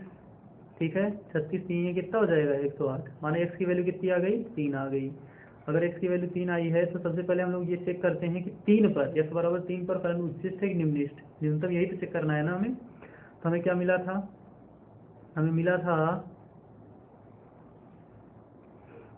डी डी कहाँ d d x of S equal to कितना 36x माइनस 108। इसका क्या करेंगे x के सापेक्ष पुनः अवकलन, x के सापेक्ष पुनः अवकलन, x के सापेक्ष क्या पुनः अवकलन, x सापेक्ष पुनः अवकलन करेंगे तो हमें क्या मिलेगा, हमें मिलेगा डी स्क्वायर एक्स अपान डी एक्स स्क्वायर बराबर 36। ठीक है, ध्यान से देखिए अगर क्या होता है अगर डी स्क्वायर एस अपान डी एक्स स्क्वायर क्या रहे ग्रेटर देन 0 रहे तो फलन एट पॉइंट फलन क्या होता है न्यूनतम होता है। क्या होता है न्यूनतम, मतलब अगर पॉजिटिव वैल्यू है तो x बराबर जो आया था उस पर फलन क्या रहेगा न्यूनतम रहेगा। तो हमें पता चल गया कि x बराबर 3 पर फलन क्या रहेगा न्यूनतम रहेगा, कोई दिक्कत नहीं है। ठीक है, हमें क्या करना है x की वैल्यू उठानी है और रख देनी है। कहाँ रख दें, देखिए x का मान समीकरण नंबर 1 में रख देते हैं, लिखते हैं x बराबर 3 समीकरण 1 में रखने पर ठीक है। तो जब 1 में रखेंगे तो हमें क्या मिलेगा, यहाँ मिलेगा y बराबर 6 माइनस एक्स, वाई बराबर क्या हो जाएगा 6 माइनस 3 बराबर कितना 3, माने x का मान 3 और y का मान 3। अगर आप x का भी मान 3 और y का भी मान 3 लेंगे तो जो घनों का योगफल होगा न्यूनतम होगा। ठीक है, अच्छा अगर आपको अभी भी सवाल समझ नहीं आई हुई तो हमने ये तो पूरा प्रोसेस कैसे कर दिया, हमको तो आता होगा हमने कर दिया, तो आप ये समझिए क्या समझिए कि उन्होंने कहा है कि घनों का योगफल न्यूनतम होना चाहिए। तो मान लीजिए s बराबर आपने क्या लिया एक्स क्यूब प्लस क्या लिया वाई क्यूब ले लिया। ठीक है, और उन्होंने कहा है x प्लस वाई बराबर कितना होना चाहिए 6 होना चाहिए। तो 6 होने के लिए आप क्या कर सकते हैं 5 प्लस 1 भी ले सकते हैं। ठीक है, 3 प्लस 3 भी ले सकते हैं, कहेंगे सर 3 प्लस 3 भी 6 होता है, 5 प्लस 1 भी 6 होता है, 4 प्लस 2 भी 6 होता है, 4 प्लस 2 भी 6 होता है, ऐसे ऐसे कर सकते हैं ना आप। तो अब जरा आप चेक कीजिए कि न्यूनतम वैल्यू किस पर मिलेगी जब आप 5 का क्यूब प्लस 1 का क्यूब करेंगे ना। हमें क्या ये इसका न्यूनतम घनों का योगफल न्यूनतम होना चाहिए, वो वाली वैल्यू लेनी है। ऐसे कैसे चेक करेंगे, हम अलग अलग चेक करेंगे, ऐसे नहीं चेक करना ना, इसलिए तो हम लोग अवकलन उस सवाल को लगाते हैं। 5 का घन करेंगे तो 125 प्लस 1 126 हो गया, 3 का करेंगे 3 त्रिक 9 त्रिक कितना 27 प्लस 27 54 हो गया, 4 का घन करेंगे तो कितना हो जाएगा 64 प्लस 2 का करेंगे कितना हो जाएगा 8 हो जाएगा, 8 4 72 हो जाएगा। देख पा रहे हैं सबसे कम कौन सा है 54 है। ठीक है ना, यहाँ से अब आप ऐसे कंपेयर करके पता कर पाएंगे, और जब आप अवकलन द्वारा सवाल को लगाएंगे तो सीधे आपको ये बताएगी कि कौन सा ऐसा पॉइंट है जिसपे वो न्यूनतम होगा, कौन सा ऐसा पॉइंट है जिसपे वो क्या होगा अधिकतम होगा। ठीक है ना, इस तरह की वो सवाल है जिसको हम लोग अवकलन में वहाँ लगा रहे हैं। ठीक है, चलिए बढ़ते हैं। अगली सवाल की ओर। अगली सवाल हमारे पास क्या है, 5वें का ग। सवाल 5 नंबर की है। 5वें सवाल जितनी भी आप पढ़ रहे हैं सब 5-5 नंबर की सवालें हैं। कह रहा है एक मैट्रिक्स है और मैट्रिक्स में हमें क्या दिया है, एक्स वाई जेड पहली पंक्ति में है, x square y square z square दूसरी पंक्ति में है, y plus z z plus x और एक्स प्लस वाई तीसरी पंक्ति में है। और हमें उन्होंने कहा है एक्स माइनस वाई एक ब्रैकेट में, वाई माइनस जेड दूसरे ब्रैकेट में, जेड माइनस एक्स तीसरे ब्रैकेट में और x plus y plus z अंतिम ब्रैकेट में। ये हमें सिद्ध करना है। सिद्ध करने के लिए आपको क्या करना है, प्रॉपर्टीज यूज करनी है। अब व्यू सांडिक की क्या करनी है, प्रॉपर्टी यूज करनी है, ठीक है ना। तो देखिए सवाल को ही हम क्या ले लेते हैं, पहली लाइन बनाते हुए और इसको मिटा देते हैं। किसको, जो हमें क्या करना है, सिद्ध करना है। माने में सिद्ध करना है x minus y, y minus z, z minus x और क्या सिद्ध करना है, x plus y plus z, ठीक है ना। इसे मिटा देते हैं। इसे मिटा दे देंगे तो सवाल हमारी पहली लाइन ही हो जाएगी। तो ऑपरेशन यही से शुरू कर देंगे, कोई दिक्कत नहीं होने वाली है, ठीक है ना। चलिए देखिए पहला ऑपरेशन क्या लगाएंगे, आपको ऑपरेशन लगाना तो मैंने सिखा ही दिया था, ठीक है।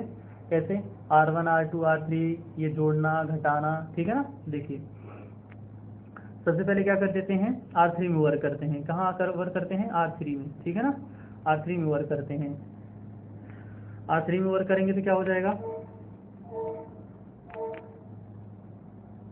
देखिए पेन कहाँ गया भाई मेरा, आ जाओ।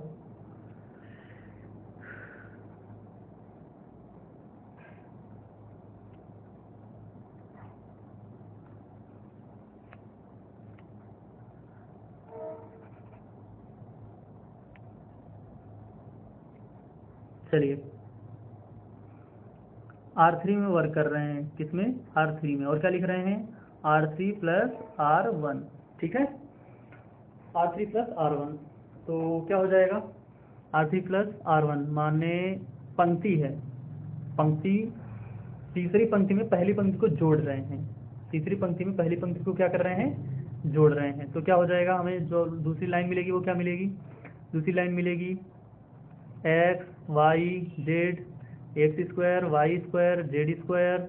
यहाँ हो जाएगा x plus y plus z, फिर क्या हो जाएगा x plus y plus z, फिर क्या हो जाएगा। मुझे इसे क्या कर देना चाहिए था, बड़ा करके लिखना चाहिए था, ठीक है। ज़्यादा समय में बताने की जरूरत नहीं है, ठीक है। देखिए फिर से ये क्या हो जाएगा,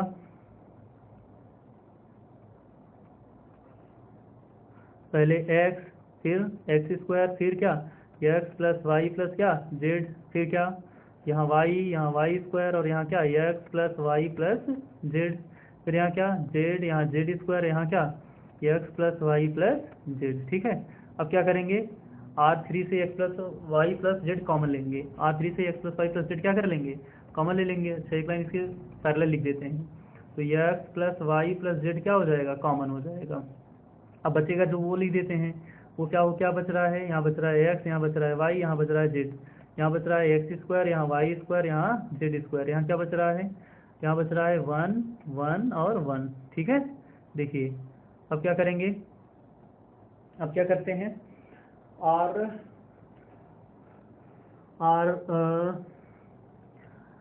R2 में से R1 को घटा देते हैं। तो एक्स स्क्वायर माइनस एक्स हो जाएगा, एक्स स्क्वायर क्या हो जाएगा, माइनस एक्स हो जाएगा, या एक्स स्क्वायर -1 हो जाएगा। हमें आंसर में क्या चाहिए था, x minus y, y minus z, z minus x चाहिए था, ठीक है ना।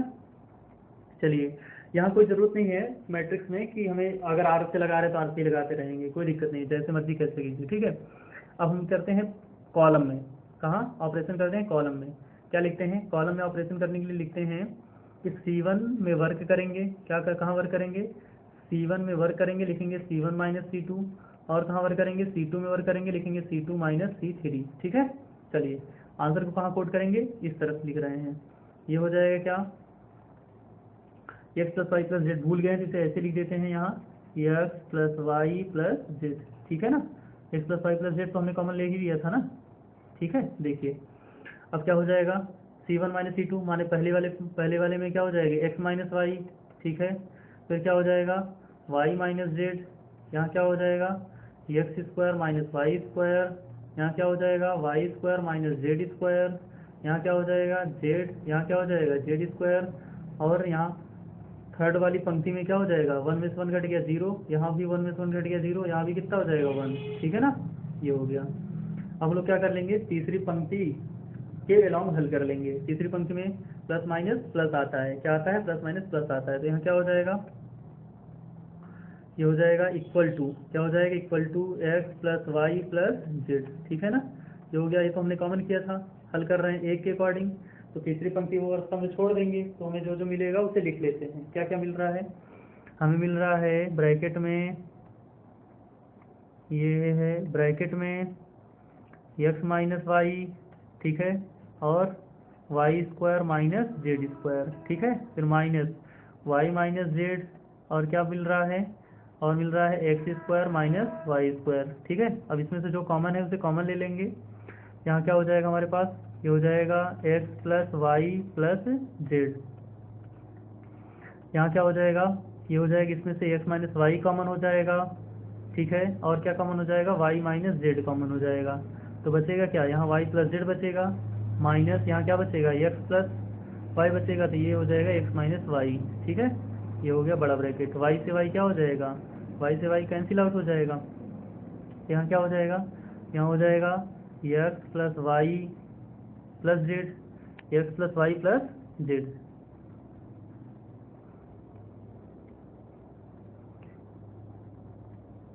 एक्स प्लस वाई प्लस क्या जेड, एक ब्रैकेट में। अगले ब्रैकेट में क्या हो जाएगा, अगले ब्रैकेट में एक्स माइनस वाई, फिर वाई माइनस जेड, फिर जेड माइनस एक्स। यही आपको क्या करना था, प्रूव करना था, ठीक है। ये हो गया प्रूव। पांचवी का घर हो गया। देखते हैं पांचवी में और कौन सी कितनी सवालें हैं। पांच का घर और पांच का अंग, दो और सवालें हैं, ठीक है। देखते हैं पांचवे का घर, देखिए चौथा। पांचवे के घर में क्या है, आलेखी विधि द्वारा रैखिक प्रोग्रामन समस्या को क्या करना है, हल करना है। और z बराबर क्या बोला उन्होंने, z बराबर 3x प्लस 8y का क्या करना है, न्यूनतमीकरण, न्यूनतम और अधिकतम दोनों मान पता करने हैं इस बार हमें। इससे पहले जो हमें सवाल मिली थी पहले वाले सेट में, उसमें सिर्फ क्या करना था, न्यूनतम वैल्यू पता करनी थी, यहाँ अधिकतम और न्यूनतम दोनों पता करनी है, ठीक है ना। चलिए क्या करना है, दिए गए समीकरणों को सबसे पहले हम लोग लिखते हैं आराम से, कोई दिक्कत नहीं है। पहला समीकरण हमारे पास क्या है, x plus 3y less than 60 है, ठीक है। इसे सही से लिखेंगे तो क्या हो जाएगा, एक्स प्लस 3y बराबर कितना, 60, ठीक है। अब क्या बनाएंगे, टेबल बनाएंगे, इन दोनों से टेबल बनाएंगे तो एक्स और वाई की वैल्यू निकालेंगे। टेबल न बना करके हम सीधे एक्स और वाई लिख रहे हैं, इधर एक्स का मान लिखेंगे, इधर वाई का। जिस दिन एक्स का मान हमने 0 रखा उस दिन वाई का मान मिलेगा 3 दूनी 26, और जिस दिन वाई का मान हमने 0 रखा उस दिन एक्स का मान कितना मिलेगा, 60, ठीक है ना। इसी प्रकार अगर हम लोग क्या दूसरे समीकरणों को हल करें, दूसरा समीकरण में क्या कह रहा है, x plus Y greater than equal to कितना, 20। इसका मतलब हम इसे सही से लिखें तो ये हो जाएगा एक्स प्लस वाई बराबर कितना, 20, ठीक है ना। अब हम फिर यहाँ से एक्स और वाई की वैल्यू निकालेंगे, ये क्या हो जाएगा, एक्स की वैल्यू और ये हो जाएगा वाई की वैल्यू। जिस दिन एक्स की वैल्यू 0 वाई की वैल्यू 20, और जिस दिन वाई की वैल्यू 0 उस दिन एक्स का मान कितना, 20, ठीक है। देखिए हमारा ग्राफ बनने में थोड़ी समस्या कर सकता है क्योंकि हम बिना टेबल के बनाते हैं। आप जिस दिन टेबल से बनाएंगे उस दिन आपका ग्राफ बेहद सही और एकदम सटीक बनेगा, ठीक है ना। देखिए आगे उन्होंने जो कहा है वो क्या कहा है, X is less than equal to Y, X is less than equal to Y. ये देखिए उन्होंने कहा X is less than equal to Y, X is greater than Y, और Y is X is greater than 0 और Y is greater than 0। चलिए हम एक आलेख बनाते हैं, क्या बनाते हैं, आलेख। ये रहा हमारा आलेख, ठीक है। ठीक, ये एक्स एक्सिस है और ये हमारा कौन है, वाई एक्सिस है। वाई एक्सिस पे अधिकतम हमें 20 बनाना है और एक्स एक्सिस पर अधिकतम हमें 60 बनाना है। तो हम सीधे 20-20 के खाने बनाते हैं, छोड़ो कितने कितने के खाने बनाते हैं, 20-20 के। आप आराम से 10-10 के खाने बनाइएगा, कोई दिक्कत नहीं है, ठीक है। कहाँ गया ये 20, ठीक है, ये हो जाएगा 40, ये हो जाएगा 60, ठीक है। यहाँ हो जाएगा वाई एक्सिस पर, ये हो जाएगा 20, ये हो जाएगा 40, ठीक है। वाई एक्सिस पर अधिकतम 20 ही जाना है, कोई दिक्कत नहीं है, ठीक। अब क्या कह रहा है, पहला पॉइंट है, अगर हम पहला पॉइंट लें तो पहले पॉइंट में उन्होंने हमसे क्या कहा है, 0,20। पहला पहला पॉइंट दिखाते हैं आपको, ये देखिए ये रहा पहला पॉइंट, ठीक है। एक्स एक्सिस पर 0 खाना, वाई एक्सिस पर 20 खाना, ठीक है। तो ये हो जाएगा वाई एक्सिस पे 20 खाना, वाई एक्सिस पे 20 खाना मतलब कहाँ गया भाई, तू आजा, ये रहा पॉइंट, ठीक है, ये, ठीक है। ये हो गया ए, ये क्या हो गया, ए हो गया, यहाँ पर है। फिर दूसरा क्या, एक्स पे 60 खाना, एक्स पे कितना खाना, 60 खाना, और वाई एक्स पे कितना खाना, 0 खाना। ये हो गया हमारा बी, माने ये पॉइंट कौन सा हो जाएगा, कहाँ गया ये, यहाँ, ये रहा, ठीक है ना। इन दोनों को आपस में क्या करना है, मिला देना है। ये हो गया हमारा पॉइंट कौन सा, बी। ये हो गया पॉइंट बी 60, 0 और ये पॉइंट ए है जिसका कोऑर्डिनेट क्या है 0, 20। इसको आपस में क्या करना है, जोड़ना है, ठीक है ना, ऐसे। चलिए पॉइंट नंबर सी की बात करें। पॉइंट नंबर सी हमारे पास क्या है, पॉइंट नंबर सी हमारे पास है 0, 20 पर 20 खाना और इस पे ये, ठीक है। तो मतलब ए बी और सी भी पॉइंट हमारा यही है, ठीक। अब बात करें डी की, तो डी पे क्या है, यहाँ 20 है, एक्स पे 20 है, एक्स पे कौन सा खाना 20 खाना, ये वाला पॉइंट है ए, ये, ठीक है ना। ये पॉइंट है हमारा डी, कौन सा 20, 0। सी को इसके से मिला दीजिए, सी ये हो गया, ठीक है ये। अब उन्होंने हमसे क्या कहा है, अब उन्होंने हमसे कहा है इसे रंगना है। चलिए रंगते भी हैं, कोई दिक्कत नहीं होने वाली है। उन्होंने कहा है कि x less than equal to y, y जो है वो बड़ा है किससे, यक्स से। और कहा है यक्स से बड़ा रंगिए। पहली बात तो पहले समीकरण को देखिए, पहला समीकरण कहाँ है हमारे पास, ये है पहला समीकरण, ये, ठीक है। अगर हम लोग यहाँ एक्स और वाई का मान 0, 0 रखें तो आएगा क्या, 0 + 0 <60। 0 छोटा है 60 से, 0 छोटा है कितने से, 60 से, सही बात है। तो पहली वाली लाइन जो है उसकी किधर की तरफ रंगेंगे, उसके अंदर की तरफ रंगेंगे, किधर की तरफ रंगेंगे, अंदर की तरफ, इधर की ओर, ठीक है, इधर पहली वाली लाइन के। आगे देखिए, आगे उन्होंने कहा है कि X plus Y less greater than क्या, x plus Y greater than कितना 20। ये इस बार 20 बोला, तो इस बार अगर हम लोग लेंगे तो 0 < 20 ऐसा संभव है नहीं है, इसलिए इसे किधर रंगेंगे, बाहर की ओर। जब इसे बाहर की ओर रंगेंगे तो कौन सा पार्ट रंगा जाएगा, ये अंदर, उधर से अंदर, इधर से बाहर, तो ये वाला रंगा जाएगा। और एक्स से बड़ा और वाई से बड़ा, तो माने ये जितना हम रंग रहे हैं यही सिर्फ इतना ही रंगा जाएगा, ठीक है ना, ये वाला पार्ट। अब जो जो कोनी बिंदु आए हैं उन्हीं कोनी बिंदुओं पर आप क्या निकाल लीजिए, वैल्यू निकाल लीजिए, ठीक है ना। देखिए वैल्यू कैसे निकालेंगे, जेड लिखेंगे, क्या लिखेंगे, यहाँ लिखते हैं जेड, जेड बराबर कितना है 3x + 8y, ठीक है। यहाँ लिखेंगे क्या, पॉइंट, क्या लिखेंगे, यहाँ लिखेंगे बिंदु, यहाँ लिखेंगे बिंदु, ठीक। यहाँ लिखेंगे कितना, यहाँ लिखेंगे मान। पहला बिंदु क्या है, पहला बिंदु है 0, 20, 0, कितना 0, 20, 0, 20 का मतलब x पे 0, 20, 2 या 16, 160। तो यहाँ आंसर कितना हो जाएगा 160। फिर कितना हो जाएगा, दूसरा पॉइंट क्या है 20, 0, तो 20, 0 पर क्या हो जाएगा, 20 यहीं 60 + 0 माने कितना आ जाएगा 60 आ जाएगा। तीसरा पॉइंट क्या है 60, 0, कौन सा है 60, 0, 60, 0, 60, 0 करेंगे तो कितना हो जाएगा 36, 18, 180 + 0 माने कितना हो जाएगा 180। तो हमारा जो आंसर आ जाएगा वो क्या आ जाएगा, न्यूनतम मान जिस बिंदु पर है और अधिकतम मान जिस बिंदु पर है वो आप आंसर में लिख दीजिए। कैसे लिखिए, लिखिए कि जेड बराबर 3x + 8y बिंदु, कौन से बिंदु, बिंदु 20, 0 पर न्यूनतम मान 60 तथा बिंदु 60, 0 पर अधिकतम मान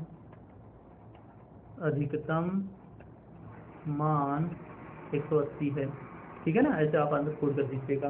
5 नंबर की सवाल है तो एक तरफ तो ग्राफ एक तरफ नहीं बनाइएगा, ग्राफ बीचों बीच बनाइएगा, ये नहीं कि ग्राफ एक तरफ बना करके पेज बचाएं। आप ऐसे कंटिन्यू सॉल्व करते हुए आ जाइएगा, ठीक है ना।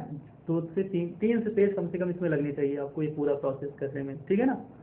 चलिए एक और सवाल बच रही है 5वें में अंगा, वो भी देख लेते हैं। 5वें अंगा में कहा है कि एक फलन है जो इस प्रकार परिभाषित है और इसके x बराबर 2 पर सांतत्य तथा अवकलनीयता की क्या करनी है, जांच करनी है। क्या करनी है, x बराबर 2 पर इसके सांतत्यता तथा अवकलनीयता की जांच करनी है। सबसे पहले फलन को हम लोग अपनी तरफ से डिफाइन कर लेते हैं। सवाल कितने नंबर की है, 5 नंबर की है, ठीक है ना। तो थोड़ी बड़ी है, कोई दिक्कत नहीं होने वाली है आपको। ये देखिए f से x इक्वल टू मॉडुलस है, तो जिस दिन ये माइनस देगा x - 2 अपान क्या x - 2, तब x की वैल्यू क्या रहेगी, बराबर रहेगी 2 के। ये क्या हो जाएगा, कट जाएगा, ठीक है। तो आंसर क्या आ जाएगा -1, कितना हो जाएगा -1, ठीक है ना। और फिर ये क्या हो जाएगा, जिस दिन x की वैल्यू, अच्छा एक और भी गड़बड़ी हो गई, गड़बड़ी ये हो गई कि x बराबर 2 नहीं, मतलब x बराबर 2 से छोटा के लिए बात करनी है हमको, ठीक है ना। देखिए फलन इस प्रकार परिभाषित है कि क्या करना है, जब ये निगेटिव वैल्यू देगा, निगेटिव वैल्यू कब देगा, जब इसकी वैल्यू क्या रहेगी, छोटी रहेगी, कितने से, 2 से, ठीक है, तब ये कट के आंसर क्या बना देगा, -1। और जब इसकी वैल्यू क्या रहेगी, 2 से ज़्यादा रहेगी तो आंसर पॉजिटिव रहेगा, ठीक है, और तब आंसर क्या आएगा, 1 आएगा, x इज ग्रेटर देन 2 पर, और x बराबर 2 पर तो आंसर क्या आ रहा है आपका, 0 आ ही रहा है, ठीक है ना। अगर आप देख पा रहे हो तो फलन क्या है, x बराबर 2 पर संतत नहीं है, क्या है, संतत नहीं है। संतत नहीं होने का क्या मतलब है कि यहाँ वैल्यू क्या मिल रही है, 2 से कम के लिए -1 मिल रही है, 2 से ज़्यादा के लिए क्या मिल रही है, +1 मिल रही है, और 2 पर 0 मिल रही है, तीनों की तीनों बराबर नहीं है। लेकिन हमें क्या करना पड़ेगा, लिखना पड़ेगा, ठीक है ना। हम लोग लिखना शुरू कर देते हैं, ठीक है, चलिए लिखेंगे क्या, LHL, क्या लिखेंगे, LHL लिखेंगे, limit x tends to 2 - fx। 2 minus का क्या मतलब होता है, 2 से कम। 2 से कम रहेगा तो कौन सा फलन यूज करेंगे, पहला वाला, जिसकी वैल्यू क्या है, -1। तो x बराबर -2 पर फलन का मान क्या आ गया, -1 आ गया। ये क्या निकालेंगे, RHL, क्या निकालेंगे, RHL। यहाँ लिखेंगे लिमिट x टेंस टू क्या, x टेंस टू 2 प्लस क्या लिखेंगे, fx। तो यह हो जाएगा limit x tends to 2 plus, 2 plus का मतलब क्या, 2 से ज़्यादा, 2 से ज़्यादा के लिए फलन देखिए, फलन की वैल्यू कितनी है, 1 है, तो आंसर कितना हो जाएगा, 1। तो हम लोग यहाँ कहेंगे क्या, LHL is not equal to RHL, LHL is not equal to क्या, RHL। अतः फलन x बराबर 2 पर सतत नहीं है, सतत नहीं है, ठीक है ना। अब इसकी अवकलनीयता की जांच करनी है, क्या करनी है, अवकलनीयता की जांच करनी है। तो अवकलनीयता कैसे जांचेंगे, जरा देखिए ध्यान से। ये क्या हो जाएगा, फलन fx बराबर क्या, -1 कब, जब x इज लेस देन 2 है, ठीक, 1 कब, जब x इज ग्रेटर देन 2 है, 0 कब x बराबर क्या है, 0। हम लोग क्या करेंगे, इस फलन को क्या करेंगे, अवकलित कर देते हैं x के सापेक्ष अवकलन करने पर, ठीक है, x के सापेक्ष अवकलन। तो क्या हो जाएगा, f dash x equal to -1 का अवकलन 0, 1 का अवकलन भी 0, और ये तो 0 है, ये है, माने तीनों पर इसकी वैल्यू क्या है, 0 0 ही है, कितनी है, x 2 से कम पर भी, 2 से ज़्यादा पर भी, और 2 पर भी, ठीक है, 2 पर भी। इसका मतलब क्या, फलन अब LHD और RHD और करेंगे, LHD RHD करेंगे, तो LHD RHD देख पा रहे हैं, सब 0 0 0 ही आ रहा है। इसका मतलब क्या है, फलन क्या है, अवकलनीय है। फलन क्या है, लिखेंगे यहाँ LHD, लेफ्ट हैंड डेरिवेटिव। फिर वैसे सवाल लगेगी, लिमिट x टेंस टू क्या, 2 माइनस क्या, fx, तो आंसर क्या हो जाएगा, 0। फिर क्या लिखेंगे, RHD क्या हो जाएगा, limit x tends to 2 plus fx, तो आंसर क्या हो जाएगा, 0। फिर क्या हो जाएगा, फंक्शनल वैल्यू भी 0, लिखेंगे क्या, LHD इक्वल टू क्या, RHD। अतः फलन क्या है, अवकलनीय, ठीक है ना। इस प्रकार हमने सेट नंबर 2 के 5 सवालों को पहली वीडियो में कवर कर लिया है, ठीक है ना। अब हम लोग अगली वीडियो में सेट 2 के जो बचे हुए क्वेश्चन होंगे, सिर्फ उन्हें 2 पार्ट में निपटाने का काम करेंगे। इसलिए सेट 2 में जो और भी क्वेश्चन बच रहे हैं, कहाँ 6 से लेकर के 9 तक, उन सभी प्रश्नों को क्या करेंगे, इंक्लूड करेंगे। अगर आपको वीडियो अच्छी लग रही हो तो प्लीज़ वीडियो को लाइक कीजिए, शेयर कीजिए, और अधिक से अधिक बच्चों तक पहुँचाइए। अगर आपको कोई टॉपिक वगैरह भी पढ़ना है तो प्लीज़ हमें बताइए कमेंट बॉक्स में कि आपको कौन सा टॉपिक पढ़ना है।